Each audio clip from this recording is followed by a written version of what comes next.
Yo, it looks like we are live. Hello and welcome, my friends. This is a very momentous kind of day.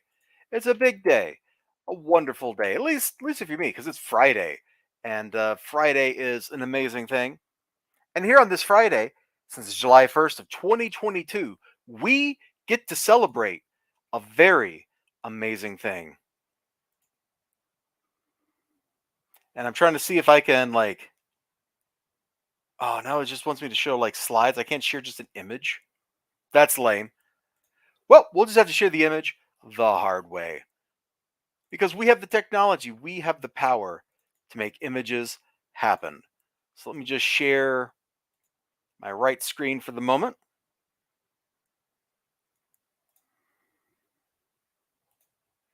Boom. Yeah, that's right. It is time for the Handyman 3-year anniversary show. It's a Lorenzo Sleestack. Hello, Lorenzo Sleestack. Welcome to the party. It is amazing today. This is the only day of the year when it is 3 years overdue for Handyman. The comic by Brad Ashworth, apparently written by Tyler Carpenter, which I didn't realize until I pulled up the Indiegogo like 5 minutes ago and saw Tyler's name as the writer. Now, I think this is the same Tyler that's the Draw and Talk Tyler. I'm not really sure. But we're going to find out. Let me take a sip of my drink here, and we'll start talking about stuff. Seriously, I can't believe it's been 3 years, but it has. That puts Handyman in some really rarefied air. I mean, Handyman, when I did that video of, hey, does anybody even remember Handyman? Does anybody even remember this? Back in, I think it was March, maybe it was April, it was already in that rarefied territory of, this has been overdue longer than Red Rooster. You can use a drink now. Oh man, I got like a cherry Pepsi here because I like that little cherry flavor. You know what I'm saying, man?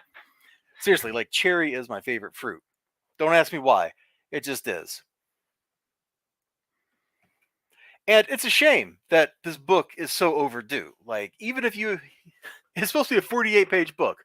Even if you draw one page almost a month, like if you draw one page a month, he'd be 3/4 of the way done with the book. That's the kind of crazy territory we're in. That's absolutely kind of crazy maniacal territory. And I turn around, and just today, let me show my camera. Just today, I got a crowdfund in the mail that's right on time. Like a lot of creators out there seem to have the mojo for how to deliver books on time. And I don't know. I don't know why.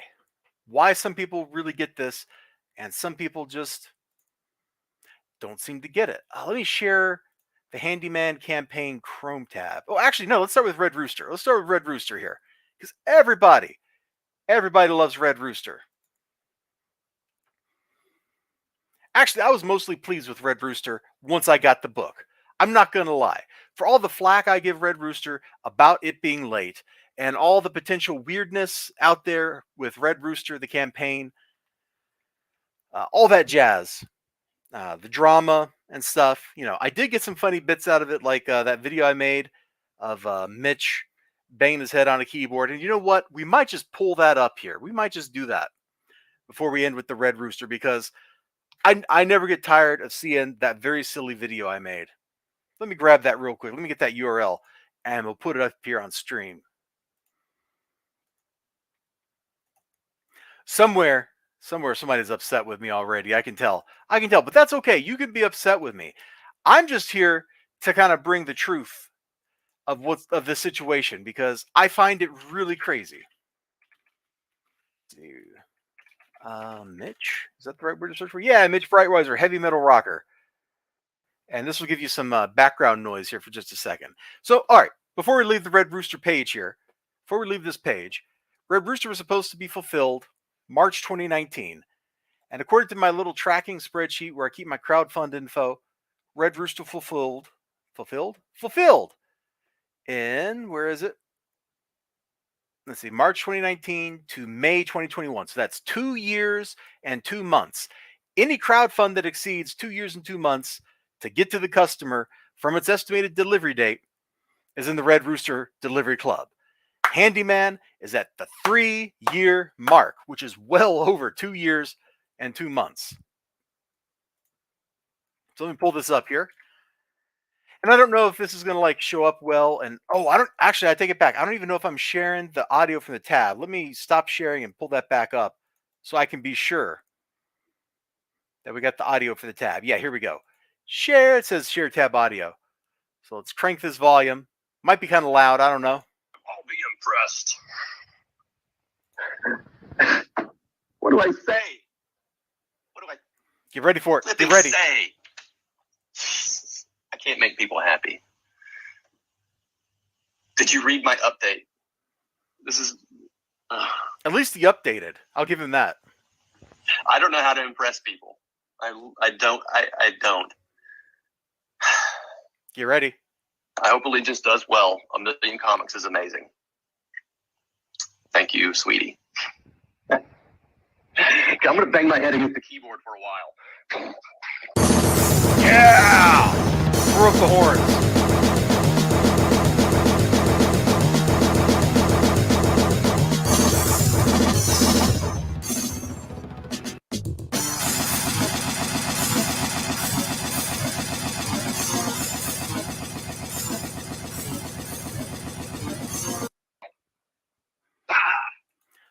So anyway, that's what I do for fun right there.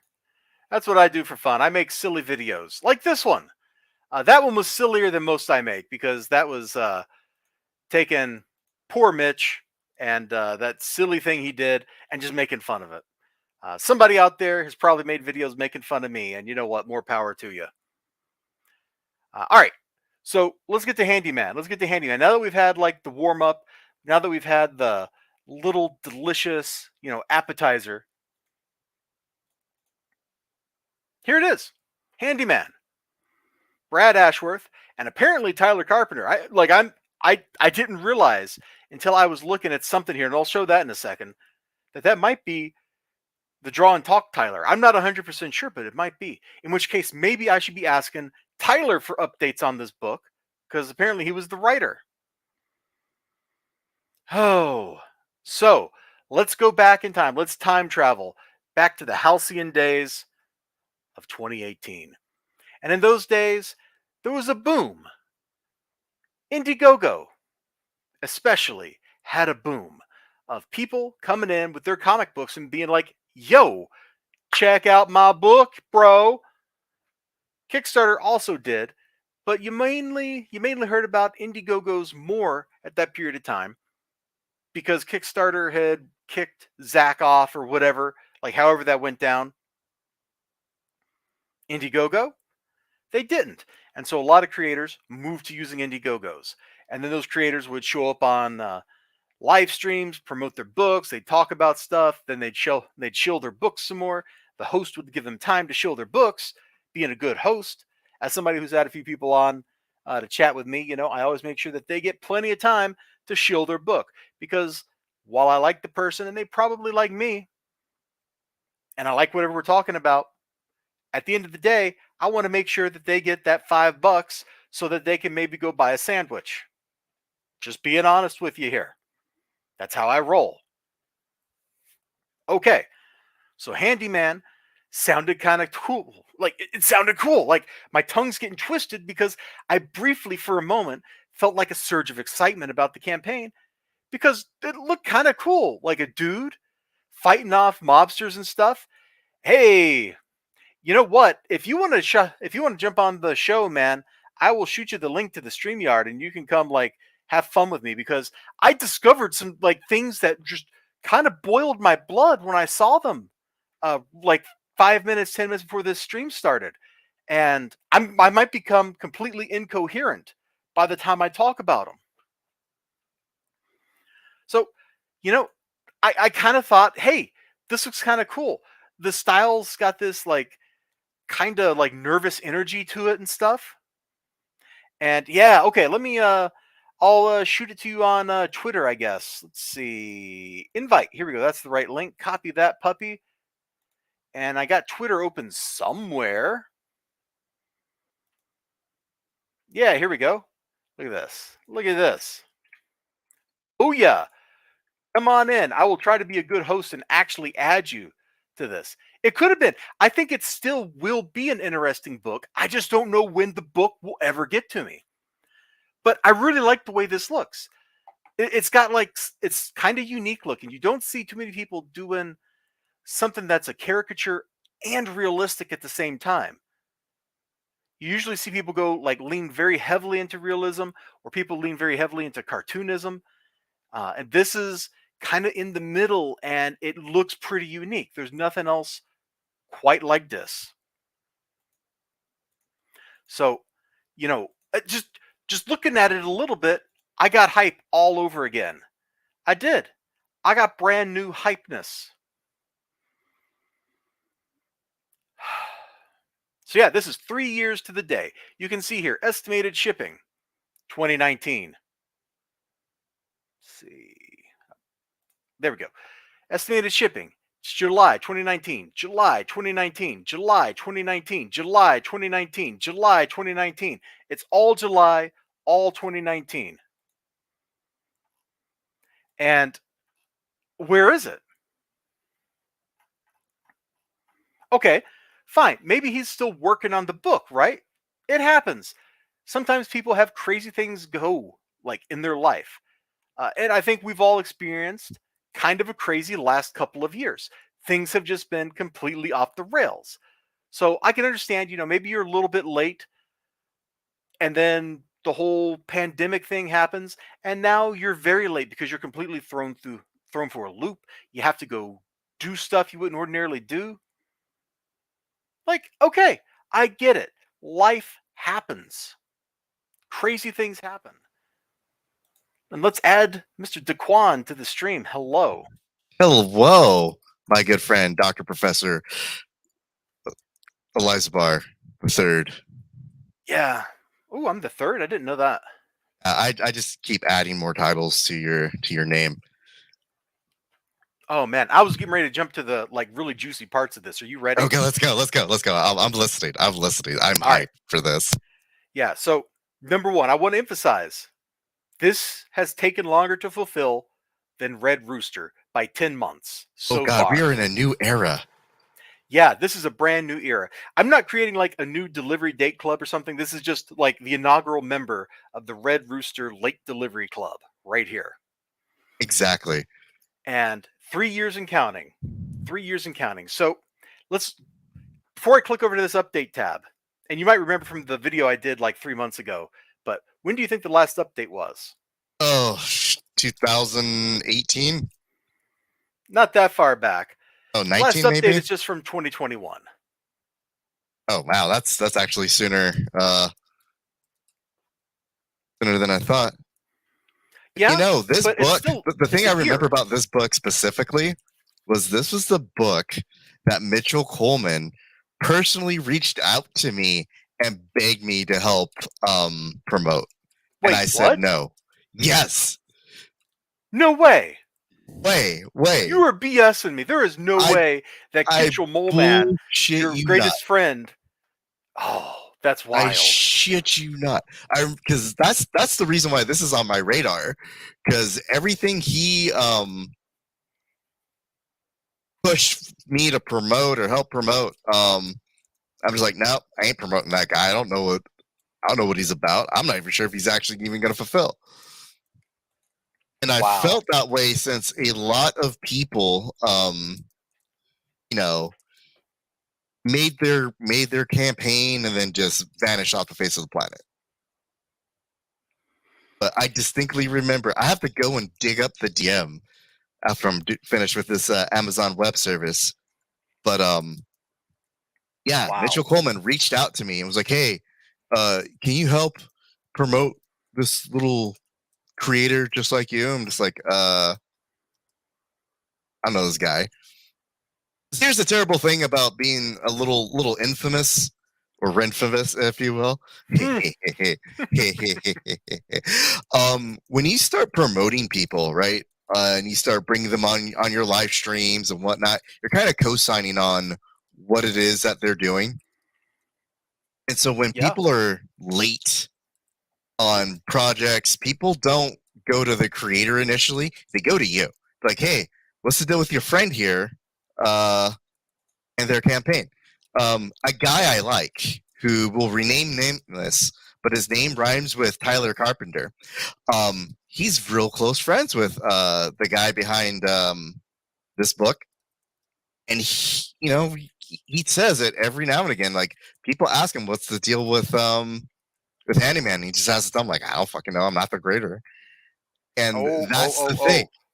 We're gonna get to Tyler in a second. Did I accidentally cause Oh man, I accidentally caused drama, Tyler. I'm so sorry. No, you didn't cause drama. You just like set up for the drama. This is gonna be great. I apologize in advance. I didn't know. I was just making an anecdotal events. All right, go ahead. All right, so we'll get to Tyler in just a second. So this campaign, last update from like 15 months ago, something like that. Like a year, 3 months, whatever that adds up to. I have a math degree, which means I can no longer do arithmetic. So, and the update is, hey, the art is 60% done and lettering is about 40% done. Into March, I'm dropping a ton of art onto the letterer. I didn't have a print date, but once I'm 80% complete on art, I will put that date together and post that for you. And I will not break, which is the wrong kind of break. Notice that it's the kind of break that stops things, that date once set. Okay. So now let's go over to the comments section. Who do you think has been leaving him comments periodically saying any update? Do you think there's anybody in this room that has been doing that? Elizibar, maybe? Mr. Oh, look! Schneeshack. There you are. Correct. Yeah. So when I made that other video of, hey, does anybody even remember this? Because until I was looking at my spreadsheet, like I had completely forgot all about this, dude. Like this was just fell totally off my radar. And I don't remember if I was looking at my spreadsheet that I put all this stuff in, or if I happened to be clicking through my Indiegogo campaigns looking for a particular one to see like what I was supposed to get in a crowdfund or something. But yeah, I dropped in this comment, hey, it's been a year. Any news? Is the book ever coming out? And this is where the crickets chirp. 3 months later, John Beck, hey, Brad, any chance of an update on the book? Hope you're doing well. Then just the other day, as I was prepping this, because I wanted to give him a chance to say something. Mm-hmm. So this is like the little shot across the bow of, hey, your customer says, is there any update? Crickets. All right. So that's piece number one. Oh man, why do these creators make these books, take the money and run, and then just disappear off the face of the internet? I mean, I at least took the money and run, and then stayed around Twitter, because that's what heroes do. Hey, at this point, I think I would be okay if he just pulled a Critias and said, I have spent all the money. I can't fulfill this ever. I'm sorry. And that was it. Like, I think I'd be okay with that, because then there'd be closure. That's fair. So, all right. So you see, like, he's been poked for multiple times over the course of a year here. Look at this. John Beck must have like an annual reminder to go post here. Every year, John Beck, like clockwork, every 12 months. Boom. Just, hey, Brad, any update? And this is why I don't crowdfund like this. So let me just pop over here to Twitter for a second. And, somewhere here it is. Here it is. So this is where on Twitter, when I put up that video a while back, I was like, hey, can we get an update? And he said, I will post an update as soon as I am healed from my surgery last week. Sounds good. Thanks. So now, okay, what am I thinking? I'm thinking, well, Brad might still be under the weather. He might still be like in a hospital bed. I don't know what his surgery was for. And the only reason I knew he was having surgery is somebody left me a comment on that other video, or maybe somebody DM'd me on Twitter. I don't remember exactly, but somebody told me that he was having surgery. And I also discovered around the same time that I was actually following Brad on Twitter, and I just had no idea I was, because that's how far off the radar all of this had fallen. And look at this super, super cringe tweet here. Help make it happen for Handyman. I regret this tweet. This is the worst tweet I've ever made in the history of Twitter, and I have made some bad tweets. Yes, you have. Yes, you have. So yeah, go ahead. You definitely helped make it happen. Oh, Another successful take the money and run campaign. Oh, god dang it. Run. I wish Run. it was a take the money and run campaign. Instead, it's like take the money and linger, which is worse. So now, all right. So are you with me so far? Brad has said he's going to send an update when he's feeling better, and that was in April. Okay, Of this year?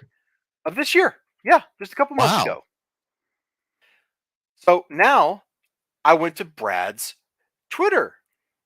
And I'm thinking, okay, well, maybe he's still in the hospital. Like I'm expecting to see, like, hey guys, I'm still in the hospital or something. So we got him like tweeting, hey, can I buy this piece of art from Kelly Jones? I don't know who Kelly Jones is off the top of my head. Then we got him reposting some political stuff. Okay, whatever. You can do that from a hospital bed pretty easy. You just hit that retweet button. No big deal. Then he's talking about special needs children. I'm not sure what's up with that. Apparently, he agrees with Elon Musk that TikTok is destroying civilization. I agree too. Yep. I hate and TikTok. so here we are in May. All right, so we've made it back to May. That's like a month after he said he would post an update. So maybe at this point there's going to be a medical update. What? Been feeling down and have not drawn much. Lots has happened this year. But my friend convinced me to draw him something, so I'm now making art. Does this look like Handyman? No, but it does look like his handiwork. Yeah, it's because it is. 2 drawings down, 2 to go, and then I'm back on Handyman. Wow. Okay. I think the next comment should be, so when can I expect my refund? Yeah, I'm kind of leaning towards it because I keep getting madder the more I look at this particular thing. And we're not done getting mad yet. I don't want you to think this is like the ultimate insult here, because this isn't. It gets worse. It gets worse. I love worse. And then we'll get to Tyler. Uh-oh. All right, so let's pop back here. Now, I discovered in not the last update, but the one before that there's a website. Okay? So I'm like, hey, let's go to the website. It's the comic. I discovered this earlier today, like right before this stream. I just went here and I saw that link and I clicked over. It actually prompted me like, do you want it in English or Spanish? Which I don't know if that was like a trap because he's like beating up cartel members or something. So maybe if you pick Spanish, it's like a gif of him like bludgeoning you to death or something. And like, what is up with this? Like, he's got a sledgehammer and a little crucifix. Like, that's kind of weird, dude. Who goes around murdering people with a crucifix in hand? Serial killers. Anyway, so Tyler, right? You notice at the bottom here it says Carpenter, but I never paid this any mind. But I flipped over here. Tyler wrote the book. Yes. He is the creator of the book. He wrote it. His name is on the book. This isn't. Wait, hold on. You're just now finding this out? I didn't realize. You did. I discovered this. What time is it now? This is 23 minutes in. I discovered this 28 minutes ago. I had no idea. And I was going to muse, like, I wonder if this is the same Tyler. And then you said he's friends with this guy. So I knew it was the same Tyler. So Tyler wrote this. Now, okay, let's step back. So that's my Tyler rage. The rage is over now. We're going to move on with our lives. And he's got pages here. And so I clicked through. There's a lot of pages here. Yeah, they look like a lot of done pages. Yeah, there are 21 pages done. Half of the book is sitting here for free for anybody on the internet to go see. Already, it's out there. Like, you can just go read this. And I got to say, like, clicking through it, like, some of this art, I kind of like it. I actually kind of like the way the markers are inconsistent with the way they lay down the shadows on the roof and stuff. Like, I think that's kind of cool. There's stuff in here that looks pretty cool. Yeah, but I would never read this. I would never buy or read this book, ever. For one reason and one reason only. What's that reason? If your crowdfunding book is over a year late, I refuse to read or look at your stuff. That is fair. Let me go back to the campaign. And this is the thing that got me really mad. All right, you ready for this? Mm-hmm. $5 tier. You get a digital copy of the book. Yeah. I presume those 21 pages is everything that's done. Because he said raw art 60% done and letter pages about 40% done. 21 is about 40% of 48.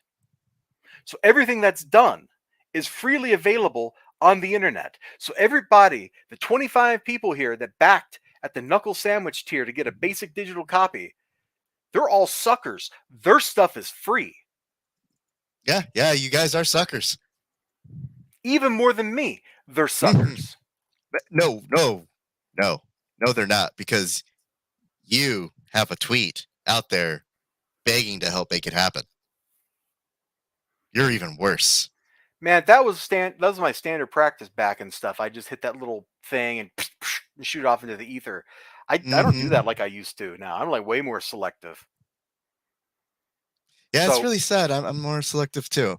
So I saw that digital stuff out there on the internet, and I saw that these people paid $5 for what I can go get for free right now. Like, what are they going to get? A PDF? Ooh, that's so much better than reading it off of a web page. Is he going to, like, I guess I would be less mad if he, like, posted an update saying, hey, if you backed at the knuckle sandwich or whatever the next tier is, the shot to the ribs tier with your digital copies, you'll be getting a high resolution, super ultra, 4096 by 3728 pixel version of all these images. Like, that would make me feel better, because then they're getting something you can't just go over to handymancomic.com and look at.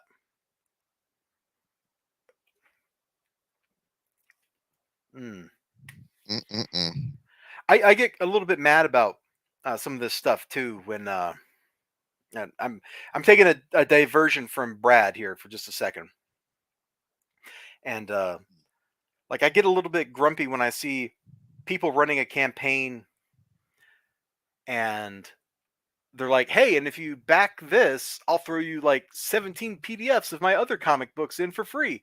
And then you go look at the campaigns that made those books, and people had to pay money for that. And that just kind of hurts. It's like you're kind of like, nobody had the notion that you would just be giving this away in 6 months. They probably would have just waited and backed your next campaign and got that, and 17 other things for free. At least, and I don't want you to think I'm like aiming at you with this, because I know you have like the webcomic page and all that stuff. But at least that was a baked in expectation right from the start.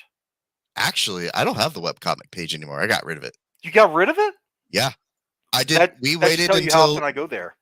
Yeah, we waited until like the first that first story arc got done, and then we moved everything back over to the Shopify storefront, because it didn't make sense to operate two different websites, and the way I was trying to get the functionality working over there just wasn't working out. So rather than spam two websites, I just spammed the one.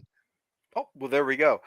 Anyway, I was going to say, like, at least what you were doing was like a baked in expectation right from the start of, hey, because I think that was one of your selling points, is like, hey, you can back us on Patreon, or you can wait like a year and read part of it for free.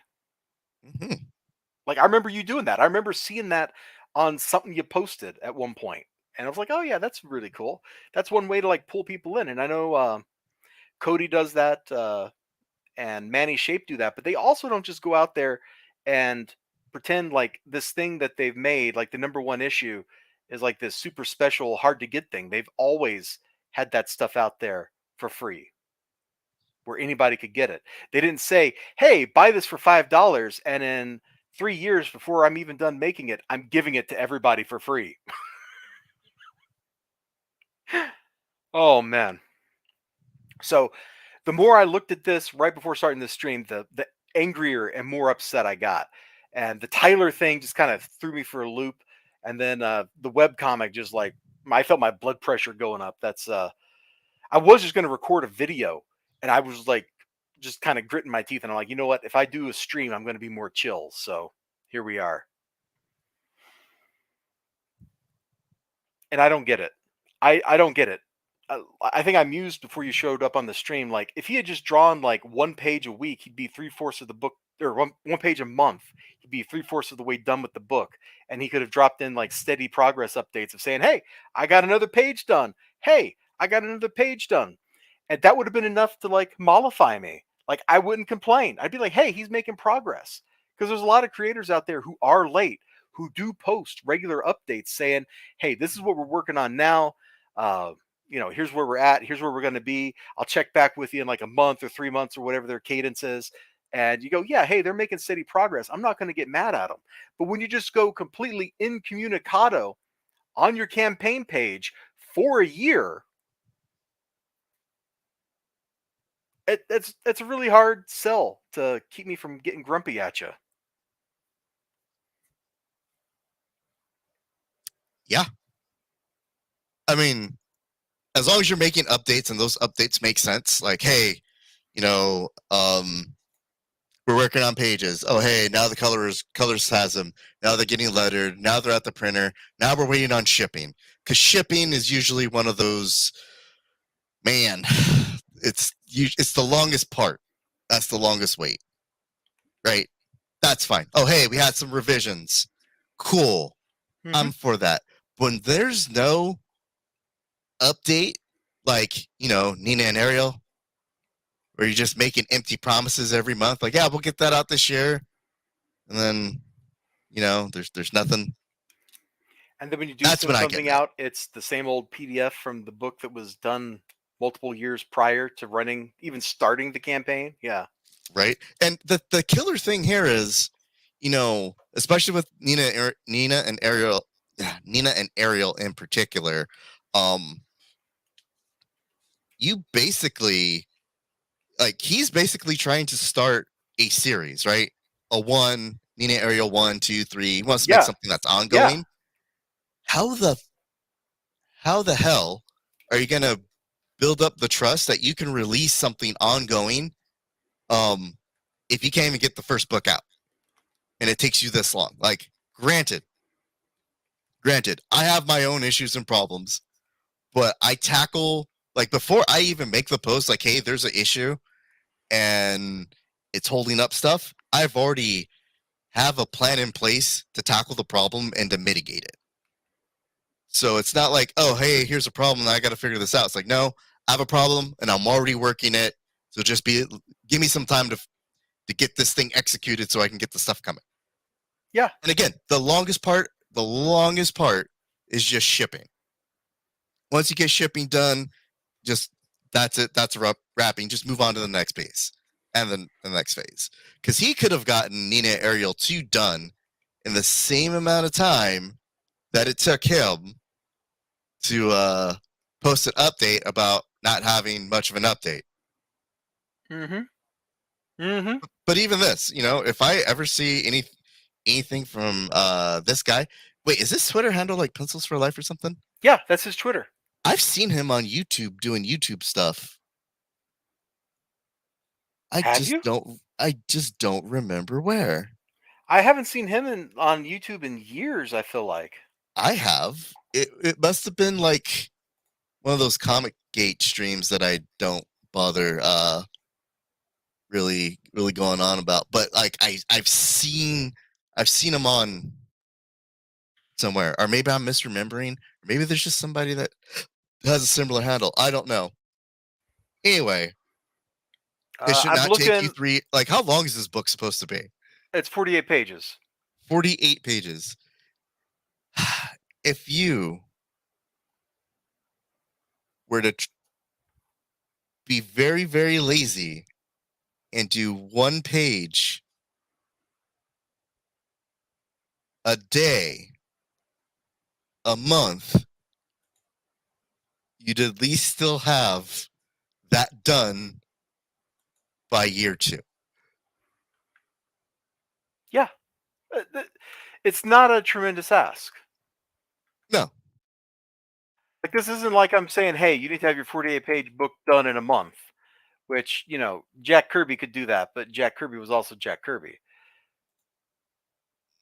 Right. Some people just have like real insane just work ethic. Or hey, other people know how to cheat the process. But whatever that process is, I don't know what this guy's is. I don't think he has a process. If he did, he wouldn't be in this situation. I'm gonna look him up on real. I just did a quick search on YouTube for Brad Ashworth, and The most recent thing that has his name in a description or subject line is from Mike Miller's channel, one of his art auctions. Mm. I mean, accepting the videos I've done. Like, that's how little presence he seems to have here. Yep, man.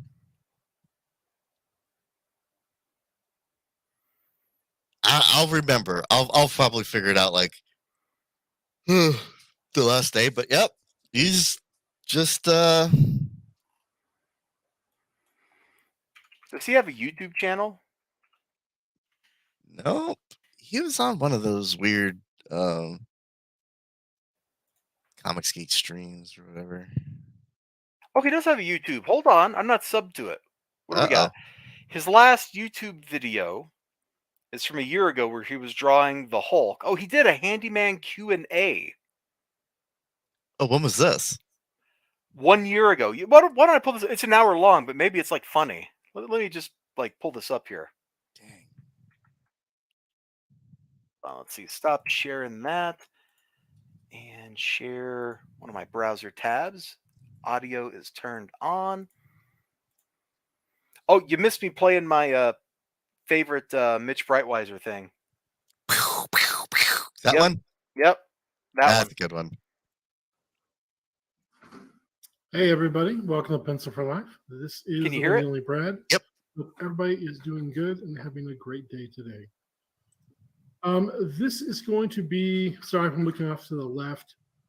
My computer screen is on. Oh, it said 1 year ago on his if anybody has page, any but it says this is questions, from comments, or 2020. concerns, please put in the It's chat. 2 years ago. As well as going Dang. over what's been happening with my book Handyman. So, Jeez, I can barely hear this, dude. I got to turn my headset up. I guess let's get Don't yell. started. We may have a couple people pop in during the show. Oh no! Oh no, my headset today. volume's stuck. So, It won't change. anyways, Oh no. let's Oh, get this is to worse. it. So, start with a brief history. My headset is like ancient, dude. Not last year, but the year before, I ran a The campaign volume, called the little Handyman. potentiometer in there It's is the totally second busted. campaign that was run for this comic book that I am doing, and I hope you all can hear me. By the way, let me. I Hey, don't know yeah. if you can or not. Should Speak to the microphone. check Come my on. mic beforehand. Come on. Speak to the Now microphone. that I think about it. Let me see if I can get it locked in. There we go. Hopefully you can hear me better. Some things happened during the original, supposedly production run of the book, and I want to address them, give a major update on what's happening, and kind of give you an update on the progress of what is happening. So, brief history. He doesn't want to be Campaign doing was this. Look at his body partially language. funded. Nope. We can just look at his size. And I went forward with the project on a flexible goal. Not too long after my mom came down seriously ill with dementia and began a downward slope. And Hey, I've seen kept a that lot of Zach people Hawkins updated guy on on that streams. Twitter, and this definitely affected the project. Oh yeah, I've progress seen him and on the what was Twitterverse too. happening So during that time. hit pause for a second. Yeah. Yeah. Okay. So I hate to be the dick here, but when you're creating books and doing other things where people give you money to do stuff, the last thing that anybody, I hate to say it this way, actually gives a shit about it is if you have like outside circumstances, right? Like your parents having issues. Yeah, that sucks. But at the end of the day, like, where's the book? Like, I empathize. Like, okay, that sucks. But you know, where is the book? Because this sort of thing becomes insignificant past the year mark.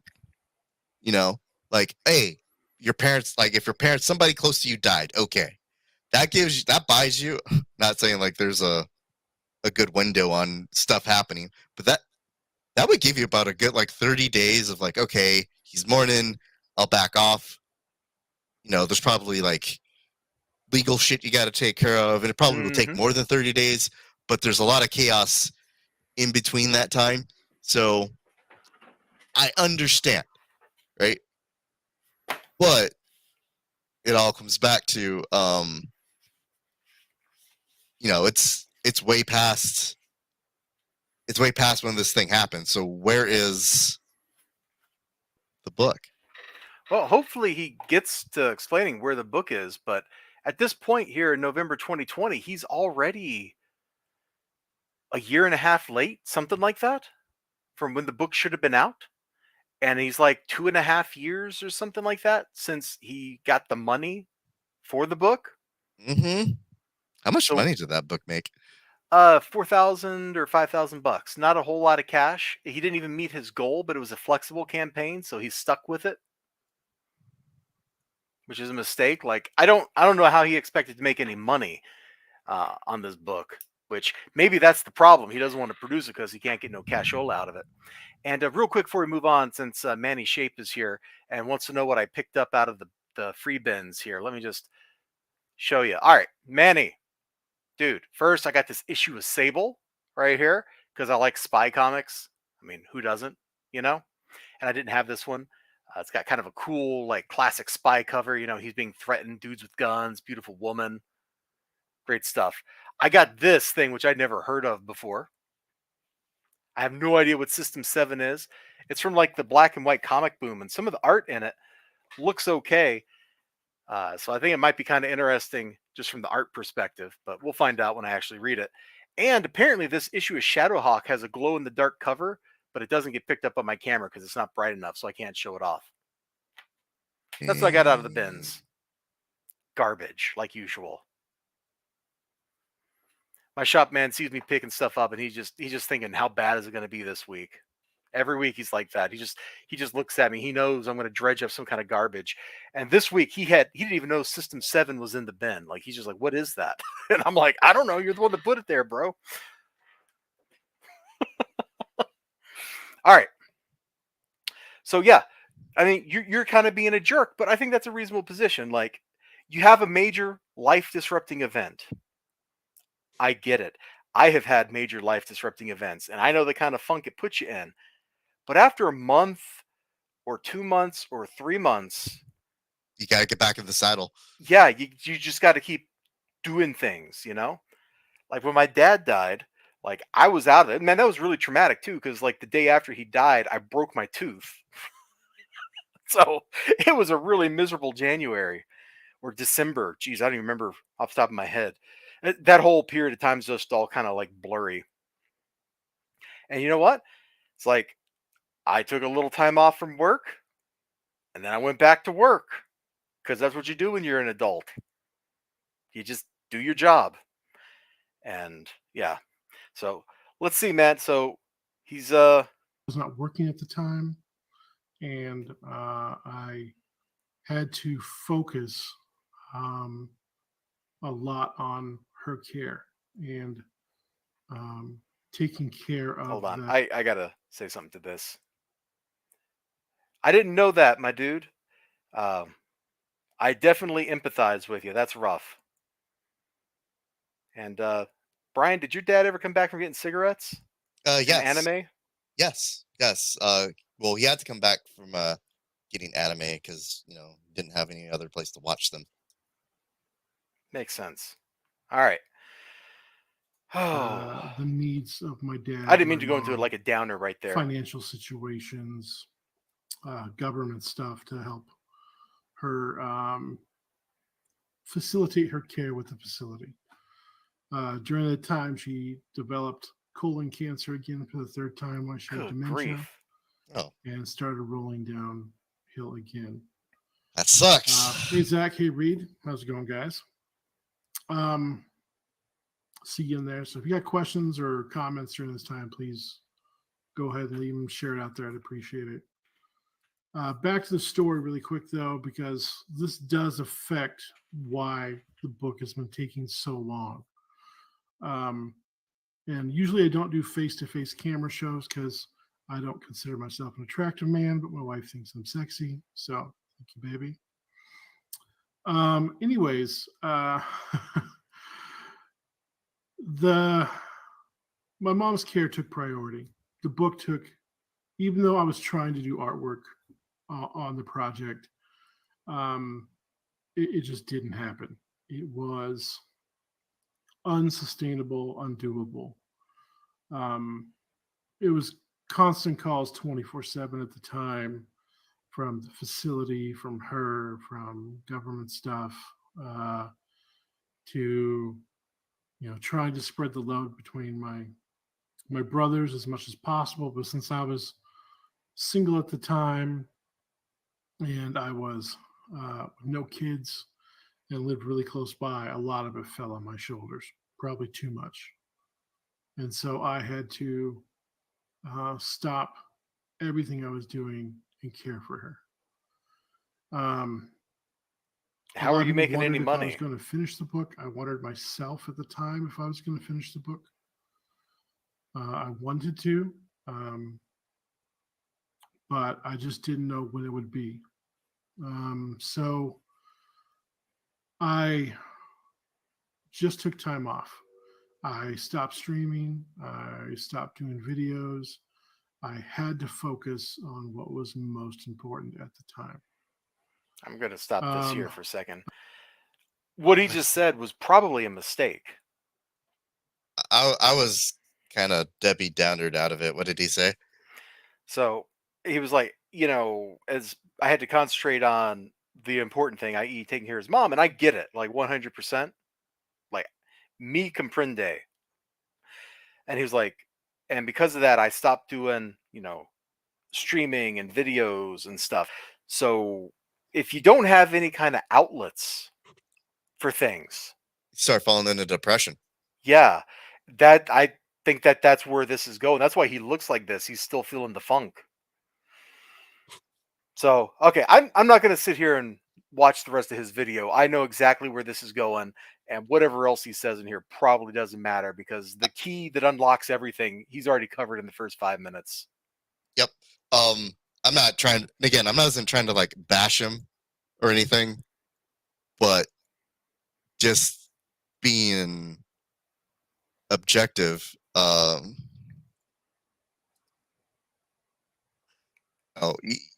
you have all these bumps in the road, and I get it. I empathize, but there comes a time where you gotta like pick yourself up and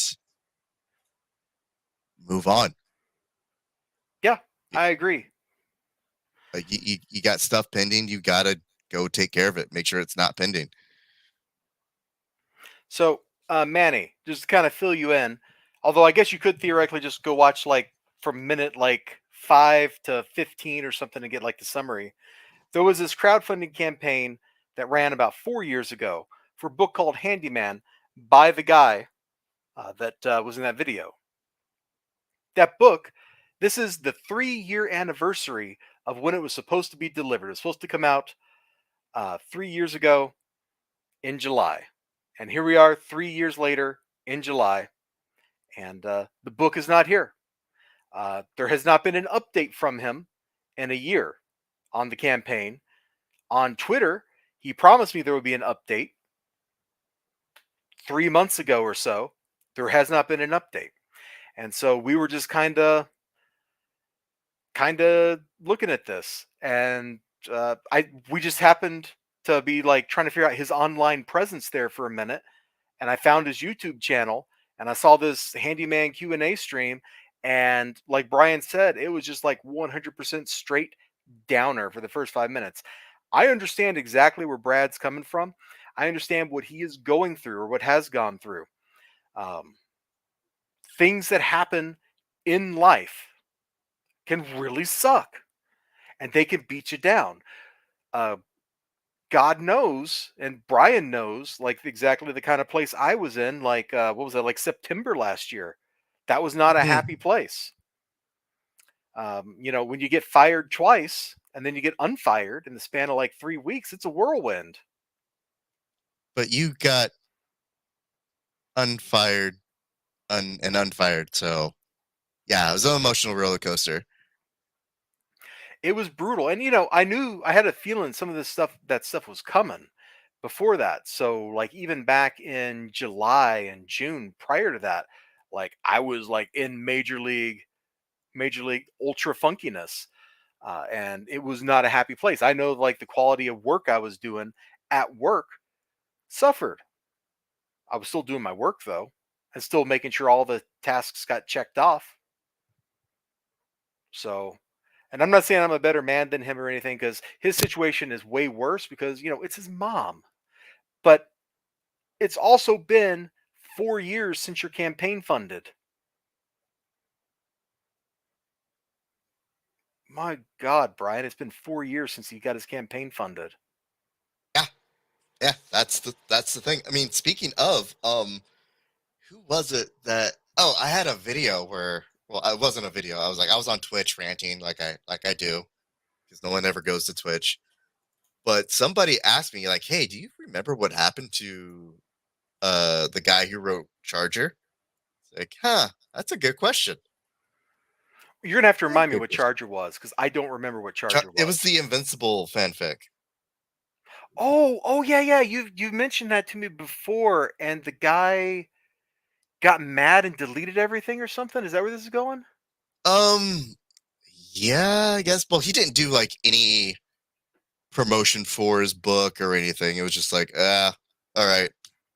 I guess I didn't make my goal, and then that was it. Like it was really lame duck, half-ass sort of goal. It was like one of the like groups that like Wicked Publishing had just initially came out with, like, yeah, we have this, we have that, and we have Charger. We're gonna do great, and everybody from that era, and I'm not saying this to pat myself on the back because I've had my own ups and downs and problems and issues, but it's like me, Cody, Timothy Lemon crew, and that's it from like the original group of people. You know what I mean? Like we're still around making books. Pages together strong. Pages together make book. But like we're all like everyone that appeared like, hey, we're gonna make a whole bunch of books. We're gonna make comics. We're gonna do it better than industry. And how many people got past issue 3? Like We're just the badass. 6, 7? Like not that many. Not that many. And I'm not saying that to dunk on anybody, but it's just once people realize how hard it is to keep going, even when you have nothing, and they just quit and took the easiest route. I'll just say it like that. They just took the easiest route. Because again, comic creation is not easy. It is not easy at all. Because of, art costs, colors costs, lettering costs, printing costs, shipping costs, packaging costs, everything costs. And then inflation goes up, and then you have to ask yourself, do I want to eat this cost? Or do I try and mitigate this a little bit on my customer base? Yeah, it sucks, but you figure it out and you move on. Mm-hmm. But not a lot of people are built for that. It's kind of why, like, I would highly suggest, if you're an indie comic creator, don't try and go like the 20-page single issues. It's just way too much. You might want to try, a decent number of pages. I can't tell you what a decent number is, but have a plan and have that budgeted out. That's what it comes down to. Just have a plan, have that budgeted out. And if you have a campaign that, I don't know what I'm saying, but it's like, if you have a campaign, at least fulfill it. Because the people that back you will remember if you fulfilled. And they'll definitely remember you when you haven't. Oh, yeah. Because whenever someone tells me, like, hey, Ed Benes is going to do a new book, are you hype? I'm going to say, fuck that guy. And that's not what you want as a creator. Or if someone says, hey, Dan Slott's returning to Spider-Man, are you excited? I'll be like, oh, yay. Much more of the same. I saw somebody say something about that on Twitter earlier today. That was like the first I heard. I only saw one person talking about it, and they were making fun of him because apparently Dan Slott didn't even write Dan Slott's books on Spider-Man. They were apparently ghostwritten. That makes it even worse. Yeah. No, really, that makes it extremely worse. Like, oh my god, you couldn't even write your own damn book. Yeah, how do you get that assignment of, hey, you get to write Spider-Man, and then you not actually do it? I would be very happy. That's not the pitch. That's not the pitch. You get to write Spider-Man. Yay for Dan Slott. Oh. Yeah. I wouldn't ghostwrite for Dan Slott. I don't think they could pay me enough money to do it. I mean, they're barely paying people enough money to do anything these days. Ain't that the truth? Anyway, welcome to the 3-year anniversary stream for Handyman being overdue. Yay! It's all happy, fun, sunshine, and rainbows here in Handyman land. It's the Handyman!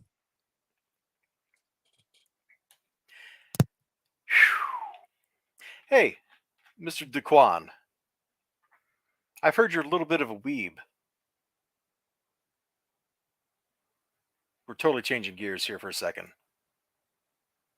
Oh no. Did he die? Did I kill him when I called him a weeb? The shock must have got to him. Oh, look who showed up. Look who frickin' showed up. Well.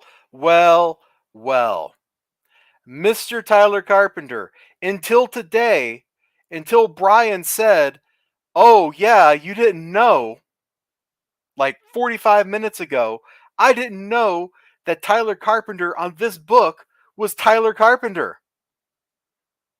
Oh wait, that's the wrong one. The chat like flipped here. Bro, I didn't know you were the writer of this. Okay, if there's only 4 more pages to do, why didn't Brad put an update here after he told me on Twitter he would put an update saying, hey, just tell me that right here.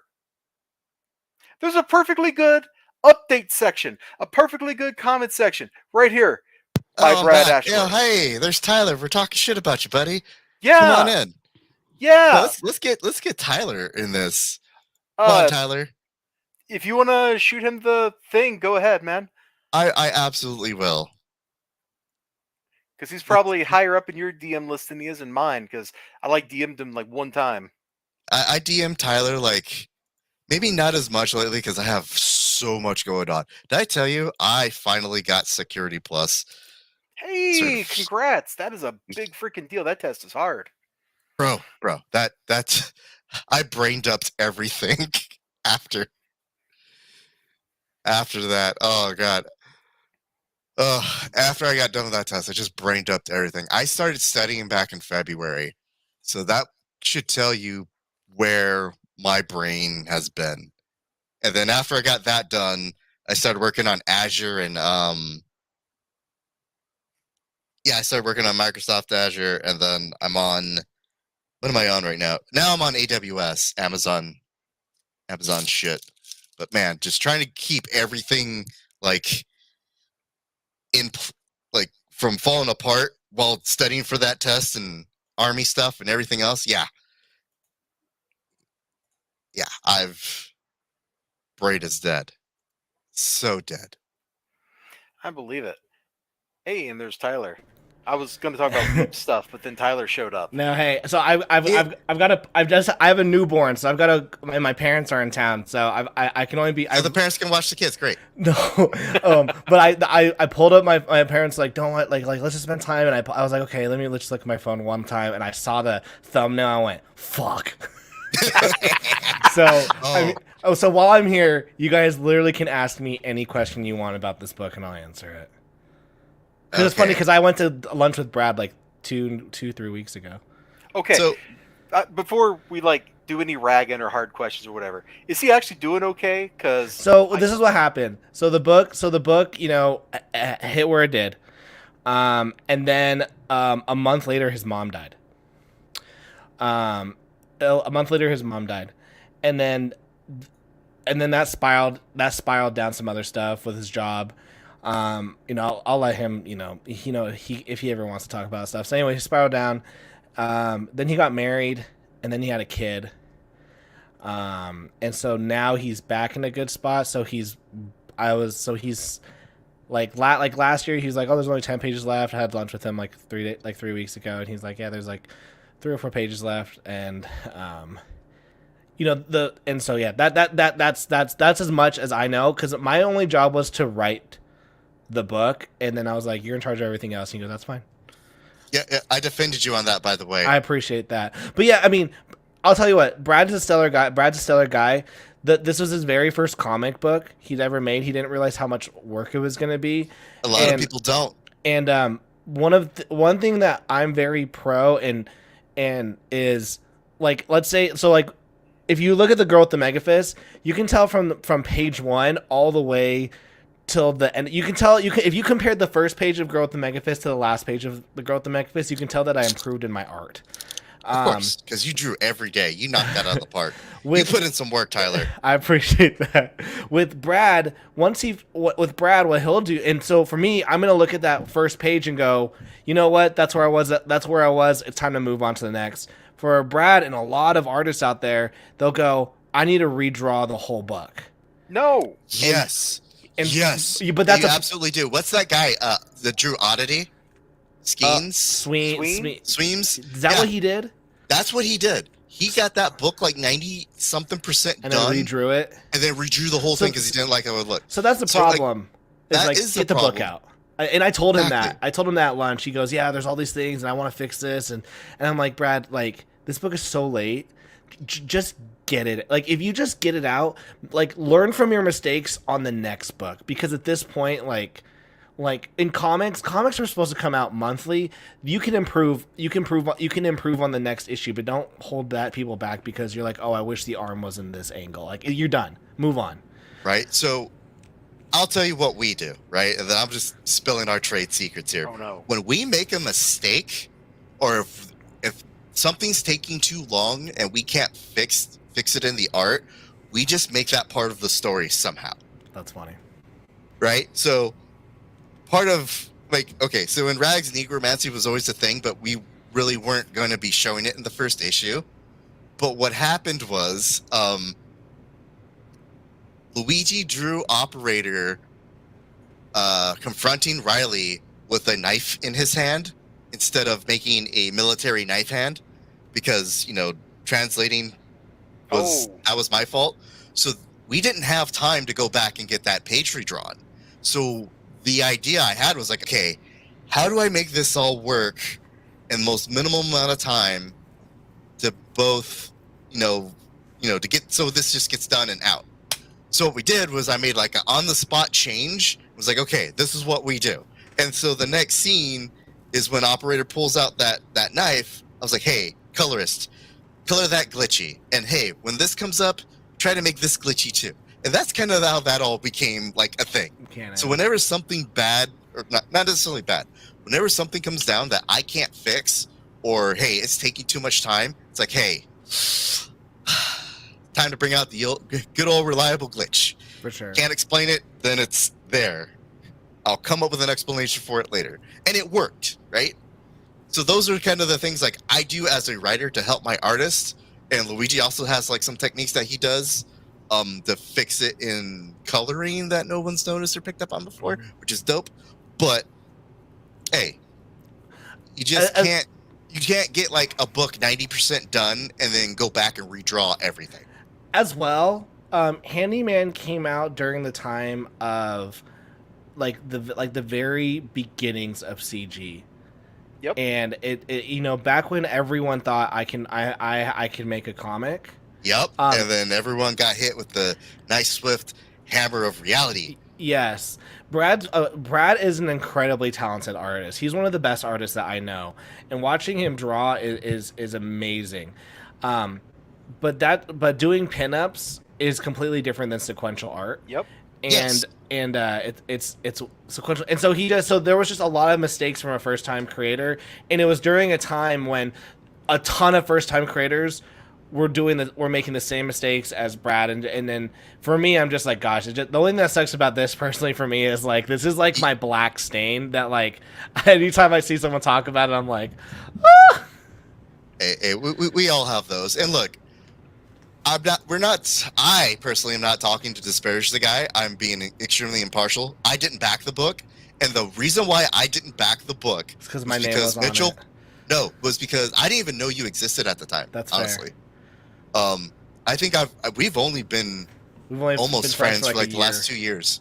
2 years. Congrats, Yeah, but Elizibar. You the reason you why backed this? no, just let me get this out because Yeah, I I don't think you know backed this. this.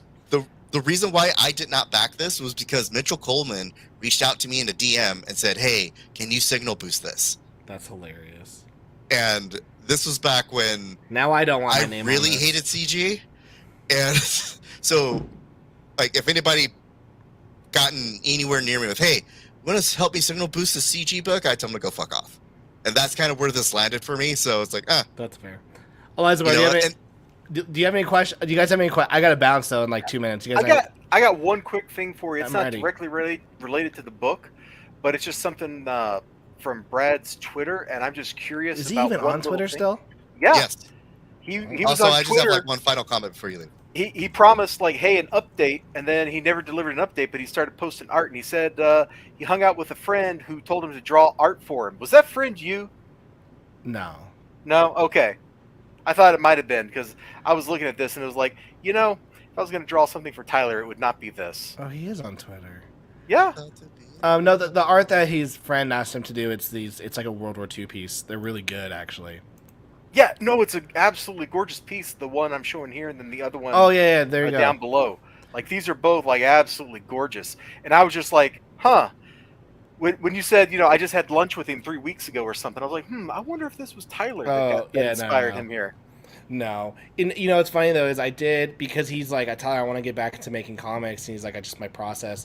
I convinced him to buy an iPad. I don't know if that was the right decision or not, but he said he's doing more drawing. The thing with Brad is he just needs to, sit down and get the work done. And, it's one of those things where, like, I know the book will probably come out eventually, and it'll just like end up in people's mailboxes.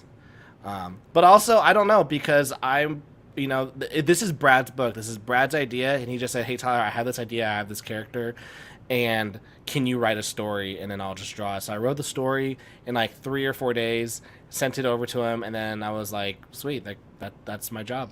My work here is done. Yeah, that's it. Okay, so Now- I just now have you're like live one with final Mitchell comment Coleman. before you bail.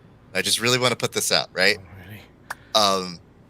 It as good as an artist as he is, right? At the end of the day, you know this, when it comes to putting out comics in these crowdfunding campaigns, you could be the best drawn artist in the world, but if you're late, that's going to be a stain on you. Like, that's going to follow you forever, because I'm never going to back a Mitch Breitweiser book. I'm never going to back like a EVS book because it just takes too long, and I'm never going to back an Ed Benes book. Yeah, those three guys are great artists. Their art's wonderful, like bar none. I agree. But so like you could be like a good guy, you could be whatever, but at the end of the day, it's at the business end of it. That's what's gonna be. That's the real important thing. You got to handle your business and take care of your customers. And people just need to realize with comic book art, like I always say this, like when people go, "Oh, Tyler, like you should be spending like 10 hours on a page," and I'm like, dude, I'm not trying to get my art to hit this to like be in the Louvre. Like when people go, "Are you an artist?" I go, "I'm a storyteller."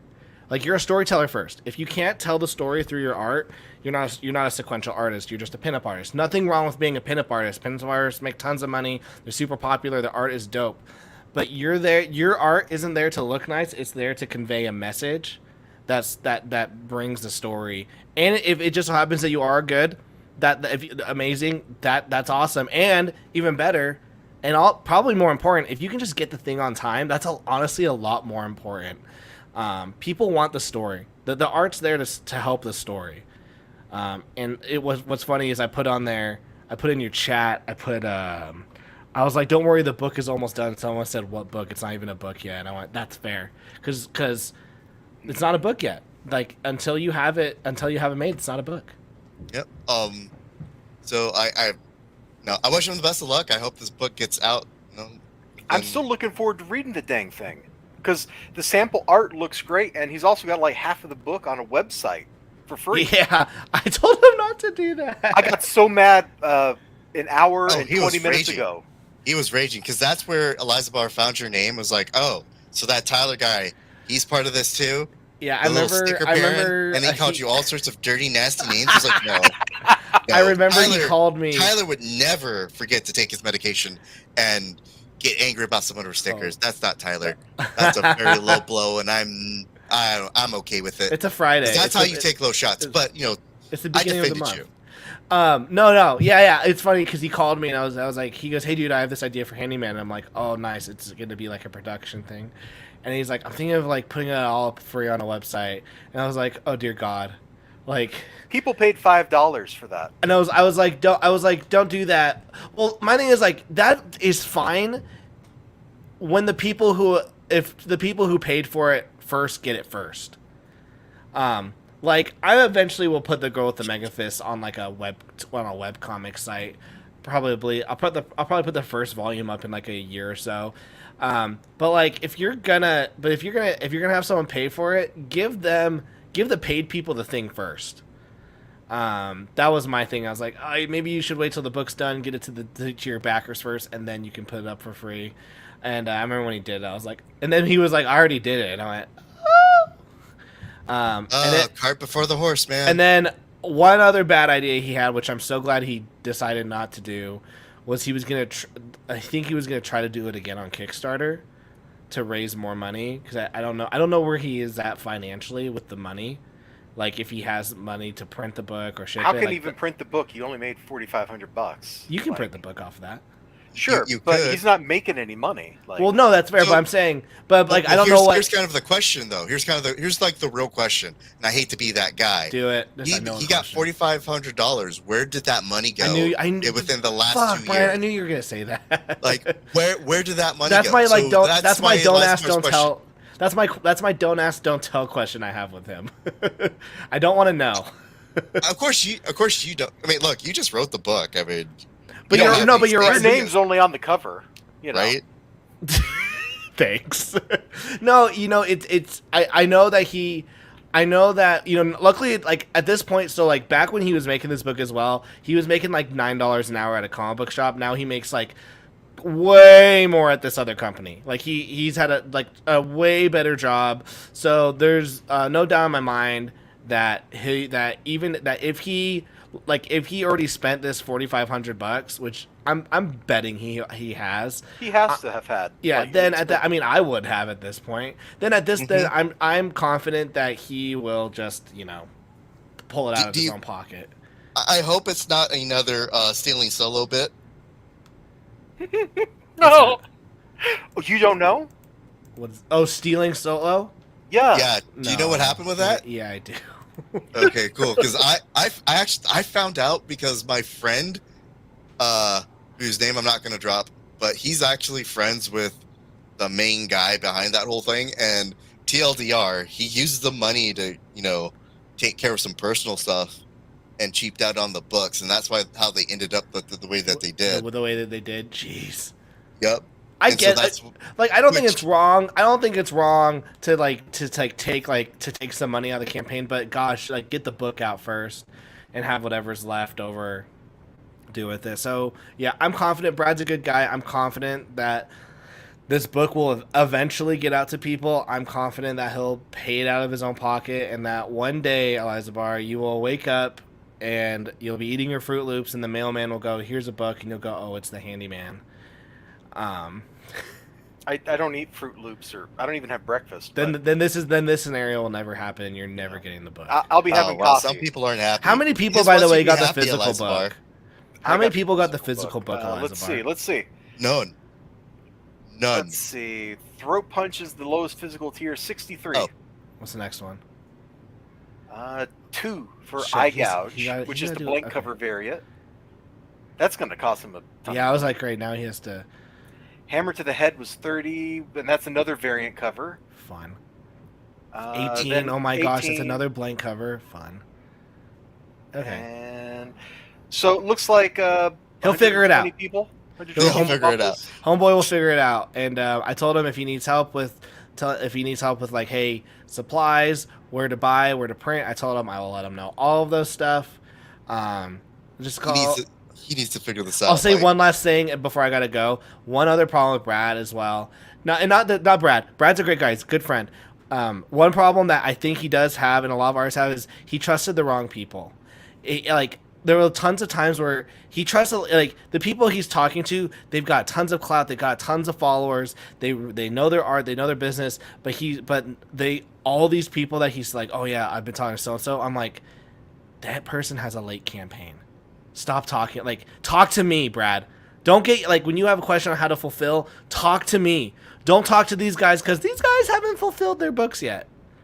And I won't name drop any of those people, but like when he says, you know, I talked to this person. Nobody watches this except for Larry. Hey, Larry.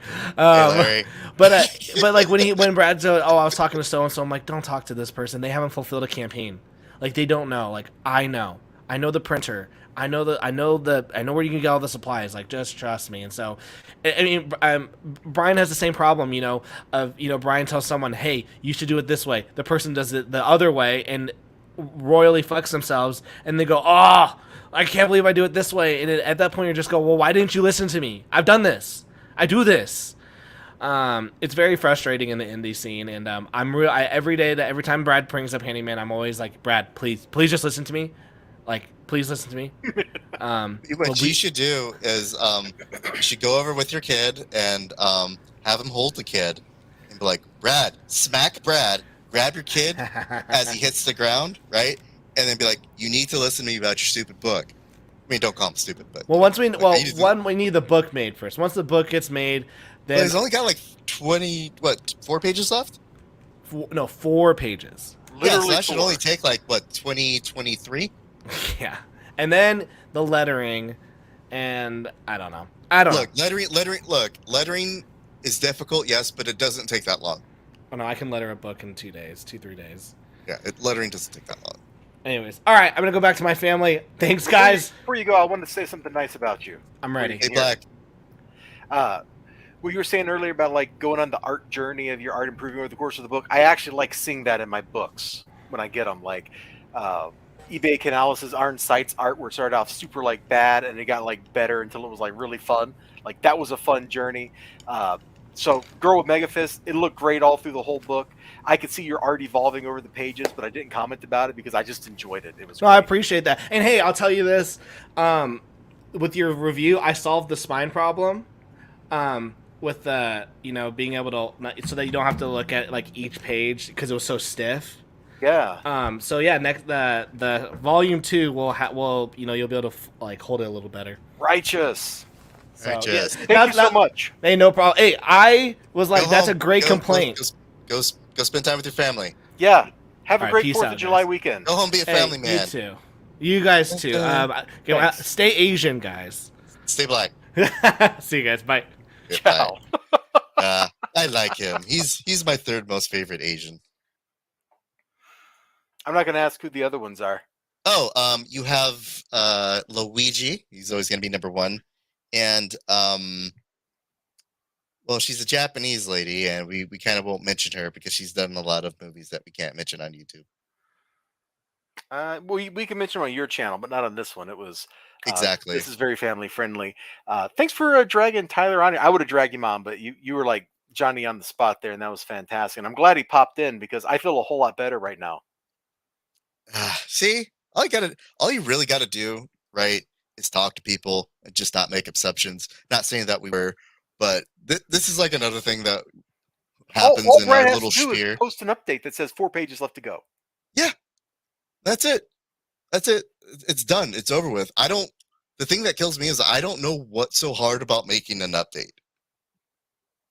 Like, I'm at a point now where people tell me, stop updating so much. Yeah, stop doing Patreon updates, dude. I get tired of seeing the emails in my inbox. Yep. So I'm down to like beginning of the month, end of the month, maybe somewhere near the mid-month as things progress. That's it. That's all I'm doing. And I think your tempo of giving updates is a pretty good one, because the people who are really into, like, want to know, they're on your Discord and they're seeing you interact with people daily. Yeah, talk Maybe shit not to every day. everybody. Maybe every other day, because sometimes you get busy because you're studying. But you know what I mean. Well, not as much anymore because man, Sec Plus is done. Sec Plus is done. But yeah, I was like saying, you know, once you as a creator, you got a campaign that's a year late, it's kind of over and done with, as far as I'm concerned.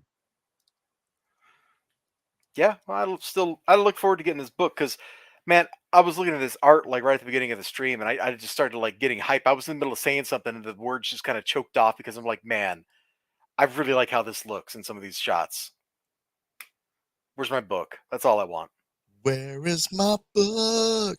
Yeah, where in the world Where is the my handyman? book? Hanging out with Carmen San Diego. Yeah, probably. Yeah, but you know what? I have to thank Mitchell Coleman for recommending me this book. Saving you money. He saved me money. He actually saved me a lot of money. Oh, let me see if I can find that. Oh yeah, you I said haven't you were gonna blocked. see if I you could haven't find that blocked. DM. I haven't blocked. That's. And then he deleted the thing. So yeah, dang it. But he used to follow my Facebook through another person, and I would make jokes about CG because that was like my safe space to do it. And he'd be like, "I don't think that's funny." He'd be like, "Dude, go fuck off. This is my place to be fucking rancid." Not Twitter, but I don't usually rant on the internet too much. no, not too much. Well, okay, I've backed off a lot, but yeah. Let's see. The art can look good, but if it's really taking time to make and you're holding someone else's money, it's a bad scene. Yeah, that's true. You know, the other thing too. Again, we're talking about a guy who entered the scene with a lot of other people, real naive about what it took to actually make a comic book and make it There come was a out on lot of time. optimism, mostly There's unearned. so much optimism. I think, like, as I was doing mine, like as we were starting Rags, I was just like, hey, yeah, I'm just gonna do it, figure it out on my own. Here's a short little preview run. I'll work on the next one, and when it comes out, I'll let everybody know. Just kind of keep that pace, just so I figure out, like, okay, can I keep an artist? So that's important, because most people, like, hire artists, then they don't pay them, or they pay them on the back end, and then you know, they end up having to hire a completely new artists to do their whole book all over again. I'm not talking about any particular bees, but you know, just saying, I've seen it happen before. I mean, there are. That's not the only instance where that happened. I heard what you did there. Mm-hmm. You know, No, it's not the only instance where it's happened, but you know, and artists have a seemingly startlingly good ability to just stiff the people paying them and never actually do anything. yep, I've that's seen happened like to that me. on Twitter all the time. It's ridiculous. Yep, it absolutely is ridiculous. And then again, I really recommend to people, like, before you get into comic book creation, if you're not drawing it yourself, you know, build up a rapport with the artist you like, and go from there. I'm just gonna Because get into a bidding war with Luigi, like you and me fighting for Luigi's affections. I'll be like, oh, dude, he'll love that. Luigi, here's a $2,000 check for one page. Ooh, I can't beat that. Look, with the way inflation's going, that's going to be like toilet paper money. So, I mean, that would definitely get you like 2 panels. oh boy. All right, man. I have like run the gamut of emotions over the course of this stream, being like really down, really up, and then Tyler kind of like bringing tranquilo to the whole thing. Yep. And then Brian coming in and doing his Brian thing. So thanks for So like popping I on don't here. hold on. Go back to that Okay. that note. Oh, okay, sure. Okay. Boop. I try to get artists that work on the book and keep me updated, being like trying to. So what I do is before I even contacted Luigi about work, I have the script already done. And I'm talking like by the time he got to he was working on issue 1, I was working on like the script for 6 and 7. Like that's how far ahead I was. So all I had to do was just like, okay, here's the project I have for you. If you want more work, here's what I'll pay you, or here's what I can pay you at the time, and we'll go from there. And just as we get more money, we'll just increase it. Blah blah. And he's like, all right, cool. And after he got done with one set, he's like, hey, got anything else? I'm like, yeah, absolutely got something else. And just that's how we just built the rapport. But a lot of people, what they do is they write book 1, they get an artist to draw that, and then next year I'll write book 2.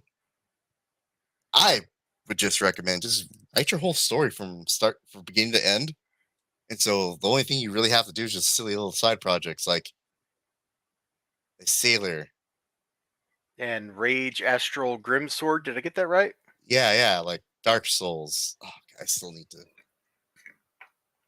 to just I have so much I got to work on. Like I said, I'm not perfect either. I've fumbled so much.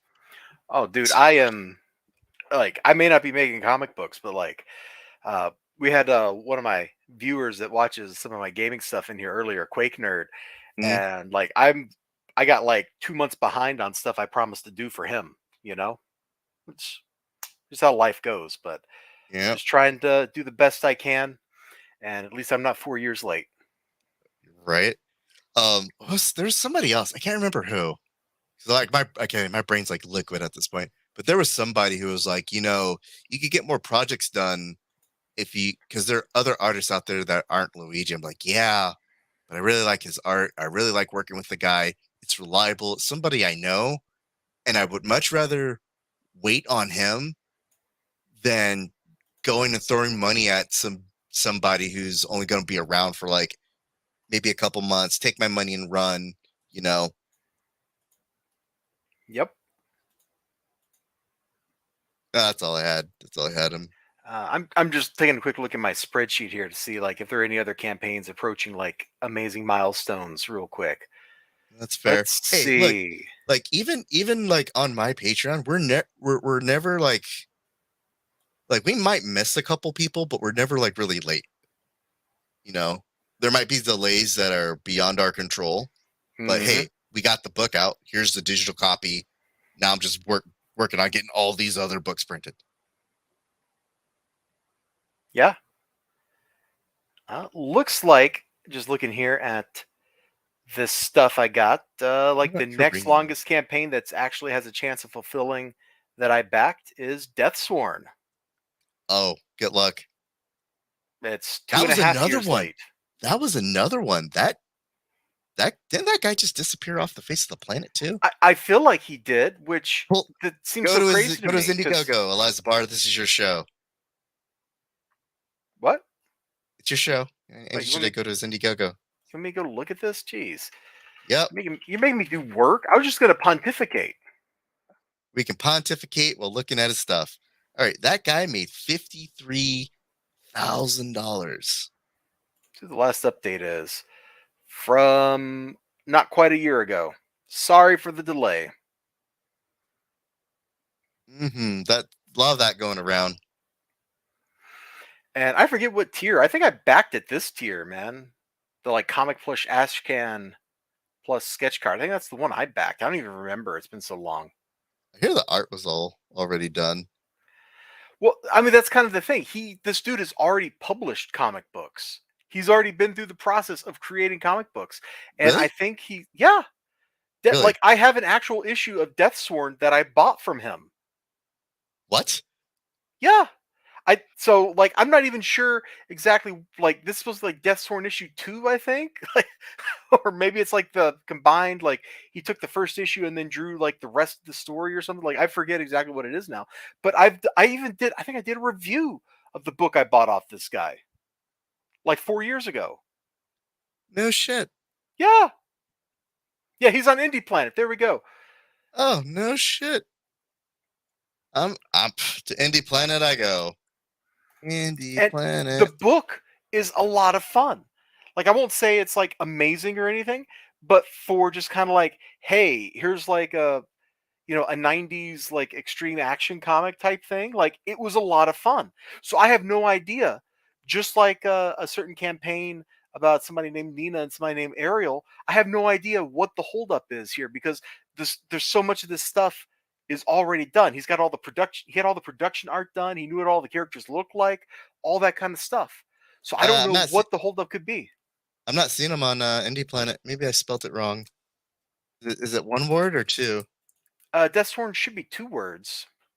No, it looks like 1 word. I got Jonah and the Whale.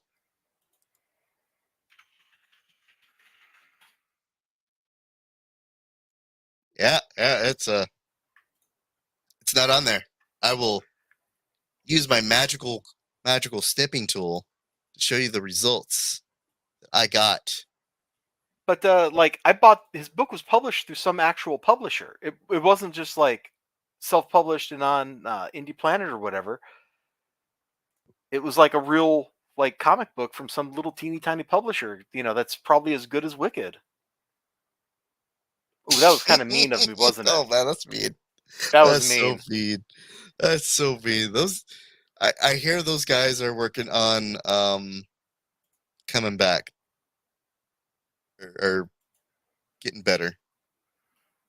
Let's see. The last tweet from the Death Sworn Twitter account, I can't even tell. It's all retweets of stuff from 2018, so probably not in years. And the last tweet from Carl Rowe's own Twitter account is from November 2021, around the same time he did this update here.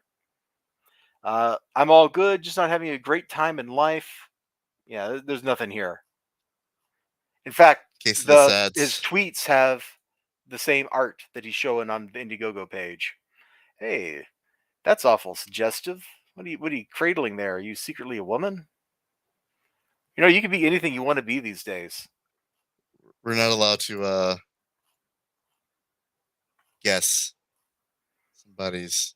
Yeah, so he hasn't tweeted since November. I wonder if Carl's doing okay. When did I do the last video on this? Because I think I did a video going, where the frick is my book? Like a few months ago. Go look at the elizibar channel.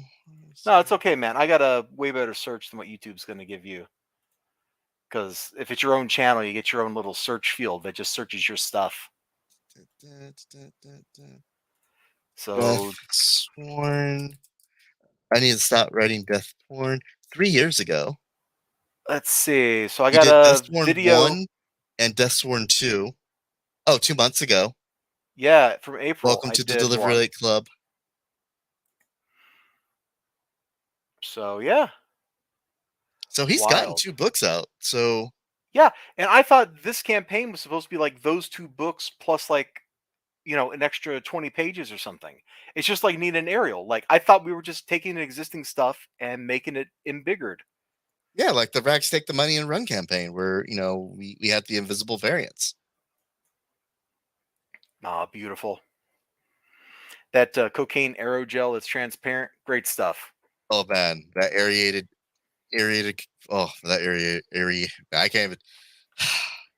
It's lighter than air. Like, so giddy when I think about it, because it's. So yeah, this is a campaign that I don't know why it's not fulfilled. And I'm going to say Nina and Ariel again, because I don't know why that campaign's not fulfilled. Like, what was there left to do? He's got the 20 pages done. The book was supposed to be it's like 24 pages long, done. It was supposed to be like 40 pages or something in the expanded version. And most of that was supposed to be pinups. What was there left to do in the freaking book? I don't know. I think somebody told me that Carl here was like redrawing all of Deathsworn or something when I did that video a couple months ago. Oh And I don't, I Lord, don't, I don't know why? why you would do that. The art already looked good. The art was already really nice in that dang book. Again, like you have something that's already like 90% done. Why would you do that? Because now You if he comes shouldn't. out with anything else, I highly doubt. But then again, people have done weirder stuff. Well, look at it this way. Like here, he was like he got this all done. Like the campaign was funded like when all the like optimism and I'm going to use a fancy word. The hysteria was going on. Like Mhm. people were crazed. You hopped on one of like three people's channels for a live stream, and your book suddenly made $10,000 that night. Like he was in that wave of stuff. Why would you lose your momentum? Because if he had fulfilled this book fairly rapidly, here, March 2020, if he'd fulfilled in March 2020, he could have turned around, got on those same channels, and funded another book. Maybe not made $50,000, maybe made more, maybe made a little less, but he'd still be five figures. It's enough to pay for actually making a book. But now he's almost 3 years late. Who's going to back this? Even if he shows up in those same shows, like who's going to look at this and go, "Yeah, you know what? I want to give this guy more money." Carl, give me an update, please. That's all I'm asking for. Give me an update to show me you're alive. Hey, give me the money, and I'll definitely put books in your mailbox. Oh my god! Just imagine what you would do, like if somebody rolled in and handed you $50,000 to get art from Luigi with. Oh, bro, like we would get so much done, so much done. Like the only thing that's really stopping us right now is just budget. We just And had a just think, slightly bigger you could budget, move up to like instead of buying the bulk rice noodles and eating those, you could move up to like individual ramen packages. bro. Bro, I could buy meat. Whoa, whoa, whoa! Let's not get that ambitious. I mean, like once a month, I could buy like some meat, fresh, like still cold, and not any green spots. Yeah. And then I No, wouldn't have to edible. like, Yeah. yeah, and wouldn't have like those weird dreams every time I ate the funky smelling one. Meat. Yeah. Yeah. It's just this stuff really frustrates me sometimes when I start thinking about it because I like Carl's art, I liked his books, and I would want to continue liking his books, but he's not giving me any books.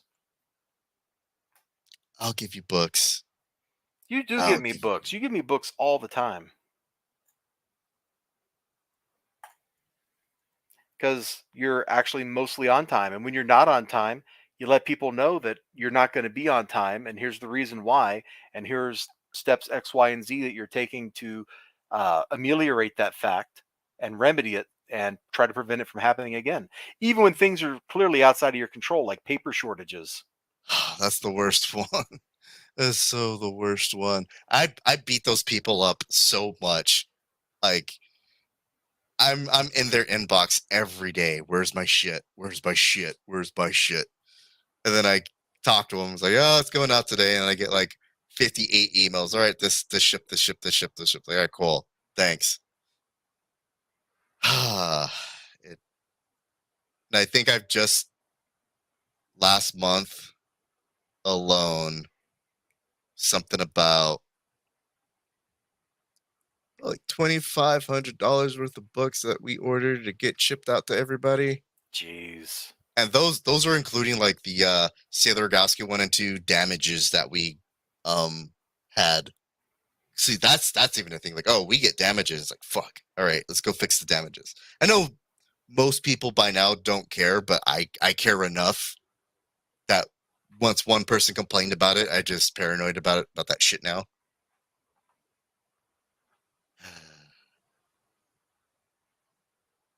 The things I do. I don't know if it's like everybody, but there are certainly some people in that group who seem to believe that deadlines are at best suggestions, as opposed to an actual deadline where you drop dead if you don't meet it. Yeah, Oh. like Law of War. It's really more of a guideline than a rule or a As long as you don't law. start talking about the Geneva suggestions. Oh, Geneva suggestions. I'm never gonna fight the French. Well, follows those. Maybe Italy. We might have to. I mean, you get into a fun enough war, and the Geneva suggestions suddenly turn to the Geneva checklist. Right? Man, he says 80 pages for Death Sworn here, but he already had like 40 something of those pages ready to roll. So he only had to make half of a book. Right. You know what the other thing there is too? Though I do applaud people that do pull this off, but a lot of times you'll see like creators will start making money and they're like, oh, you know what? We're gonna add 8 more pages to this book, not realizing that those 8 pages that you added now just shifted your timeline to the right, and now your printing is over to the right. Oh, there's a Common America comment. I'll fill that one. You want to know why Common America is so successful? Is this gonna be racist? Slightly. I disavow. Okay, all right. So I'm going to start with a word that begins with the letter C, and it's consistency, right? What they figured out a good page count. They figured out a good price. They figured out a whole lot of stuff utilizing what they learned watching everybody else fail. Like they learned real good, right?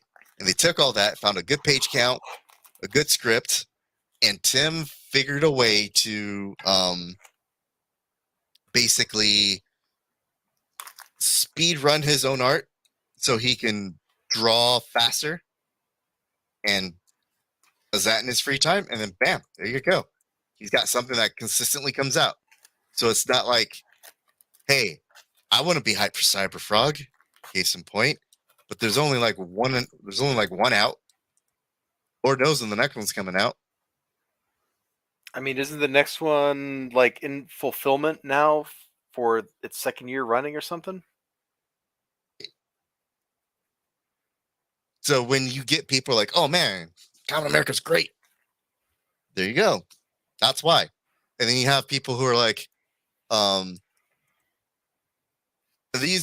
ones that annoy me the most. I wish I had their success. It's like, look, do you understand the amount of work he put into that book so it became a success? People want the success but don't want to put in the work. Yeah. What is there's a saying related to that. It's something like it took 10 years to become an overnight success or something like that. Right? There is so much work that goes into any endeavor, creative, technical, whatever it is. I think like the figure that gets thrown around, something like it takes 10,000 hours to become a master at whatever you're doing. So that's years of work, and Tim Lim has absolutely put in those years of work. Right. And granted, yeah, he has a job. I mean, there's circumstances like, yeah, he's got a job that affords him the ability to, while he's not seeing patients, just draw until the next thing, and he's got like all that help. Yeah. But, still consistency, name of the game. They couldn't have pulled that off if they didn't have the consistency. And your comment about him figuring out how to speed run his own work, or however you phrase that, I guess that's something I've noticed, but I hadn't really thought about it too much. If you take a look at like his work from My Hero Macadamia, and you compare it to Common America, it's way looser now. So what? I don't think anyone's. He did a video on it, but I don't think anyone's like really watched it. So he had like a short video showing that he only really does like the line art. And then once he gets the line art in, then he just drops the colors. That's not that unusual. So it's not like he's doing a sketch. So here's the thing. He's not like, so part of my Luigi process is, he does a sketch. I kick the sketch back. Then he does the inks. Then I approve the inks. And, there's like this, there's this like delay. Tim just draws. That's it. Yeah, what And I don't know if I've seen that video, but what you're describing is that's the way like Stepan Sejic does his stuff. Yeah, he's got nobody to answer to. Here's a very loose sketch, and then I'm just going to paint on top of it. Done. Yep. Hey, look at this. Somebody has seen that video. I don't know that I have, but K Blonde has. So there you go. And I think I've gotten to the point where I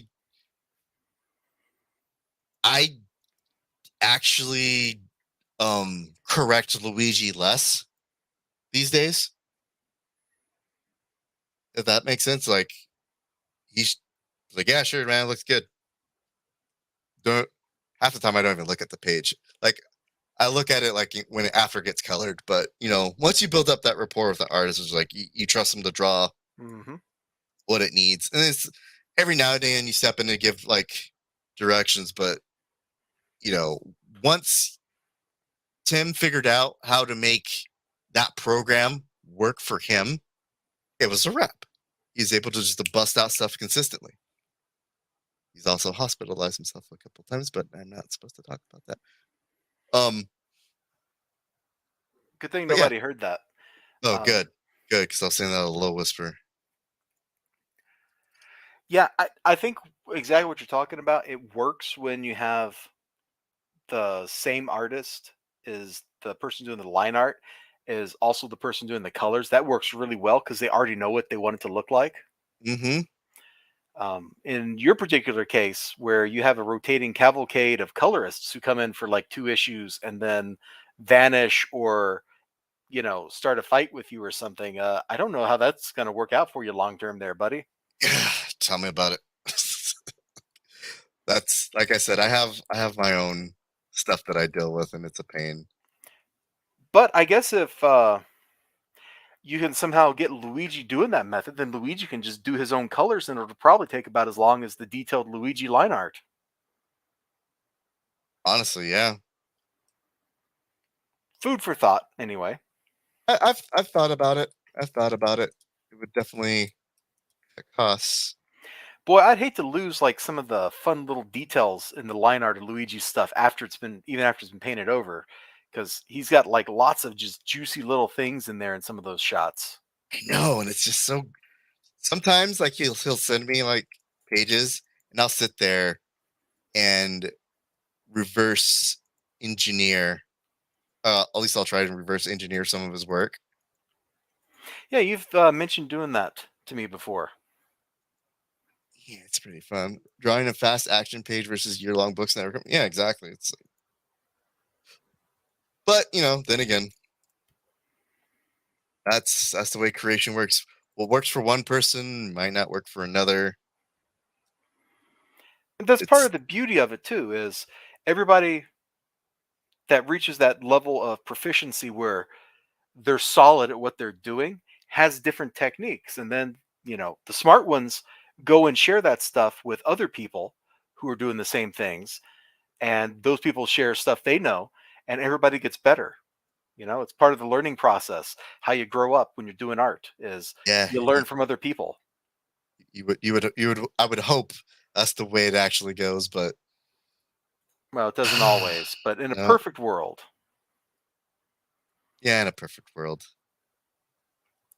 Speaking of art, I continue to enter dozens of art raffles every day, and I keep winning one like every couple of days, so that's really nice. Jealous. I haven't won any. You don't enter enough art raffles to have like a numerical chance of like winning that's substantial, because if you just enter like the ones for the artists you like, you're never going to win one. And in your case, it's probably like you would just end up like paying the person afterwards because you'd want to like share it on Patreon or something, and then that gets into commercial use, as opposed to what Yep. I'm doing, which is just like, hey, I want some art made of my City of Heroes character. The one that nobody knows about. No, nobody has to know about that character, at least not till I get around to actually finishing one of the stories or scripts I have going. That's fair. If I ever get around to finishing those, I do have a couple of like short comics written up that are like 8-page stories that are Uh-oh. depressing and have no words in them. They're fantastic. Oh, don't fall into the trap. Don't fall into the trap. I probably won't because I have to find the right artist to draw this stuff, and I'll never find the right artist for these things. That's probably good. On the other hand, they're only 8 pages long, so worst case scenario, I'm looking like being out Uh-oh. like $3,000. It's like Weird Starting to that Weird crash. Al song. Song is just 6 words long. 6 words long. 6 words long. Oh man, Good old Weird Al. he's a pretty funny guy. I haven't heard from him in a while. You know what? I'm glad. I'm so glad I've not heard from Weird Al forever. You want to know why? Why? Because that's like the last celebrity who hasn't been like in any sort of like weird drama or, Oh yeah. you know what I mean? It's just like, oh, it's it's Weird Al. Nothing going on here. Nothing to see. Go home. Apparently he's touring. That's good. It's really good. Hope nothing happens to that poor guy. That beautiful, beautiful broad. Wow, he's 62, dude. Yeah, 62 and no controversies. Knock on wood. Oh, that's wild. So, you know, I think the last time I heard from Weird Al was, well, it was like 5 years ago. He did like a new album, and that was like the last thing I heard from him. So I think, you keep being you, Weird Al. yeah, you keep being you. I think the last thing I remember from him was like all about the Pentiums. Oh, that's like 15 years ago, maybe Mm-hmm. longer, maybe 20. Mm-hmm. Yeah, what kind of chip you got in there? A Dorito?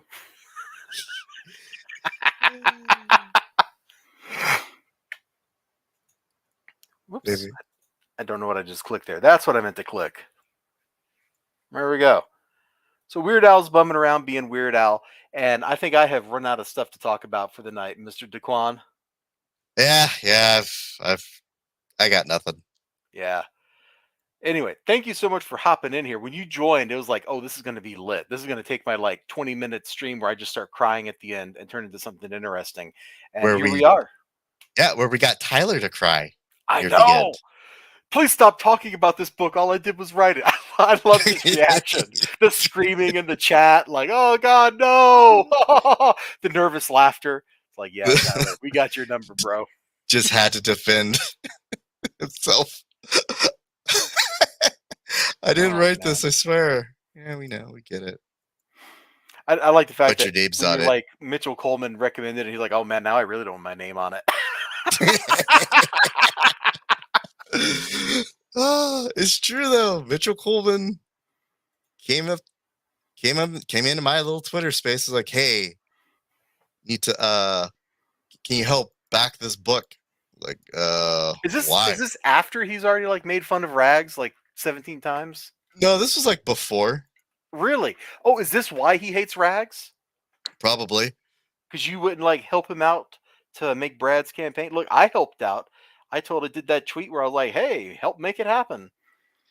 Like I was one of those guys. Well, I'm one of those people where I'm just not going to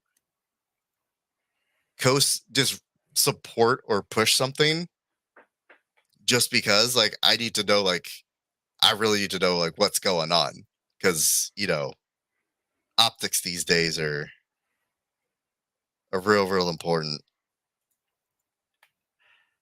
Hey, so when he's like, "Hey, can you help push this book?" I'm like, "Oh no, that's a CG guy." Nope. Yeah. Never gonna happen. It's a shame how tribal everything got there. Well, you know what? It would have been okay. It would have been okay had they not pushed.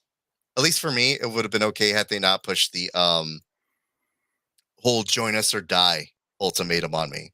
Because at that point, I was like, I guess I'll die. Yep. No, I'm with you. I don't like being forced to choose sides. It sounds like, are you on my side? And it's not already obvious. Like, you should already know if I'm on your side or not. Like, Yeah, like you're on my side, right? yeah. Good, Why do you think I've good. gone to bat for you before? That was for that money I've been slipping in those books. That money must have been stolen by the mailman. Remember they charged me for the flat rate mailer? They wrote not. Bro. So I actually got told that I need to stop adding funny names when I mail stuff out to people. Otherwise, it might get kicked back. I was like, wait, that's already happened. Like, really? Like, yeah, there was elizibar, and they refused to deliver the peace tool. Yeah. It was wild. It was funny. It was pretty wild. I'm going to ask your opinion on something here because I'm genuinely curious because I know you hate crowdfunding in general. I do. I hate crowdfunding so much. So Kickstarter does not have the same concept of in demand that Indiegogo does. How do you feel about in demand? I think it's a terrible thing because it just incentivizes people to leave campaigns open and unfulfilled for forever. Okay, it's like it's one of those things where all right, I'm all about if you're gonna go make money, make your money, right? Like, don't leave any money on the table. That's where I stand on most things. But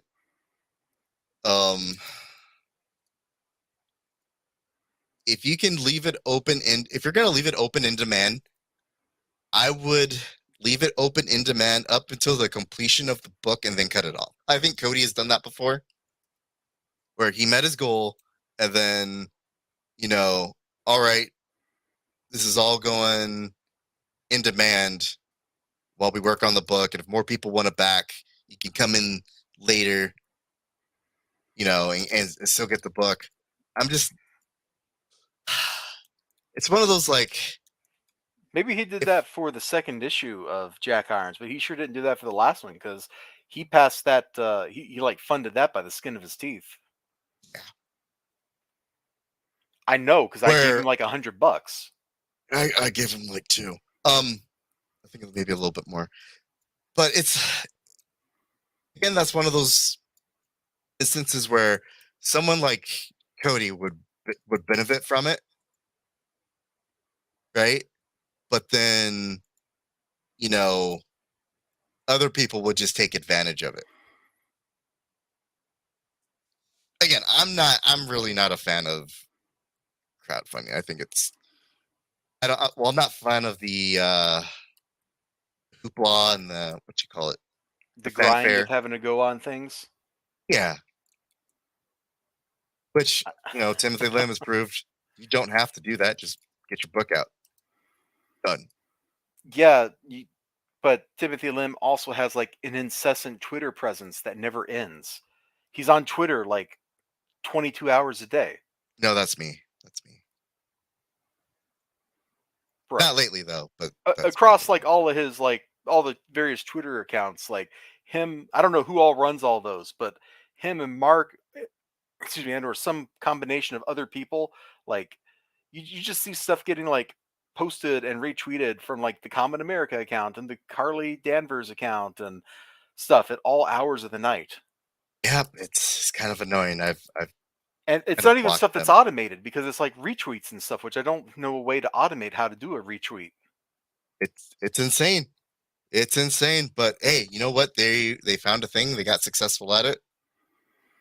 And they hired a bunch of Japanese artists, and that's what you're missing for your big success. You need to like set aside like $10,000 and just hire all the Japanese artists to draw Regina fan art, and suddenly all the Japanese like art fans will like Regina and will start doing their own fan art of Regina. Yeah, I know, man. I know. I just haven't gotten there yet. But, funny that you mentioned that, because, like, I was the first one to do, like, a cute, sexy robots sort of pinup. And Yep. all the other ones, still, I don't know. I may just have to throw in the towel and quit. Oh, please. Like you're ever going to throw in the towel. You're just going to keep going, doing your thing. And one day, when you're not expecting it, you'll realize you're suddenly making your living doing this. Oh, yeah, like today. There you go. Never mind. The prophecy was fulfilled before I spoke it. Yep. Because I quit my job to do this full time. I didn't know that it had really like sunk in on you, though. I mean, it did, because it's like, now I really have to do a lot of work. And like I said, I've done a lot. I've actually been on Twitter less because I'm doing so much more writing and so much more studying too. But that's a different story. That was more like to kind of give myself a routine. But I've been doing so much shit. So hopefully by the end of this crossover arc, and you're like, wow, I can't believe Brian actually pulled that off. I'm like, yeah, we did. Yeah, we did. I had to go tropey, but I pulled it off. Went against all my better senses. All because somebody gave me the 20-page challenge. Hey, look, if you're going to be selling this stuff commercially in the store, you need the commercially viable product, which is a 20-page single-issue floppy that will get in your stores. It costs a minimum amount to produce. It can be charged $4 or $5 at the stores. Plus, for you shipping stuff from Indie Planet or Kablam, I guess, be that branch of the company, getting stuff shipped from Kablam, that costs you less money, and you can keep up the tempo of 20 pages more easily than you keep up the tempo of, geez, what was Rags issue 7? 52 pages or something? 64. Good lord, dude. Yeah, I like that was supposed to be like one big like final finale. Like I did warn everybody, like, this is gonna be a lot. I mean, it worked, but man, I wish you hadn't shipped out just one thing of that size. You wished that I would have cut it down and split it into different issues, but it wouldn't have worked like that. It just wouldn't have worked. No, it wouldn't have. I remember that review you did of some other thing. And you're like, you know what? This didn't work. So glad Brian didn't take my advice. Yep. Because I have a math degree, but that doesn't make me smarter than some black dude that gets drunk and plays zombie games on his underwear on the weekends. Mm-hmm. Hey, if there's anything I know about having a math degree or a PhD in physics, it's that you're not actually smarter than anybody else. You're just a nerd. I can tell you how stars explode. Ooh, look at my intelligence factor. That's not being smart. That's being highly specialized. I want to know how stars explode. What should I get for dinner? You should get, let's see, in your neck of the woods, you should go down and find like a taco cart that's open. I already went to Tecate, though. Have hot dogs. But not the ones with meat, because you can't afford meat. So you got to get like the ones that are actually like ground beans or something. I actually hate hot dogs. Oh, wow. Yeah. That's not very American of you. Yeah, I know. Hey, speaking of America, happy 4th of July weekend, Brian. Let's get out of here. I got stuff to do. Let's get out of here. You got stuff to do. And we're down to 0 viewers now. So even Ethereal Dragon has left us. Isn't that amazing? That's what a traitor. Cool. Thanks, traitor. Yeah. All right. Stay black. Yeah, that's no fun, Ethereal Dragon. You leaving like that. Oh, maybe he came back. As soon as I said that, we have 1 viewer now. Whatever. I'm done. We're out of here. Good one. We covered everything we were going to talk about and then some. You all have a great day, great night, whatever you've got going on. Brian, thank you so much for hopping on here. I really appreciate your time. I already left. I mean, yeah. Please hit that like and subscribe. I'll see you guys on the next one. Peace. Ciao.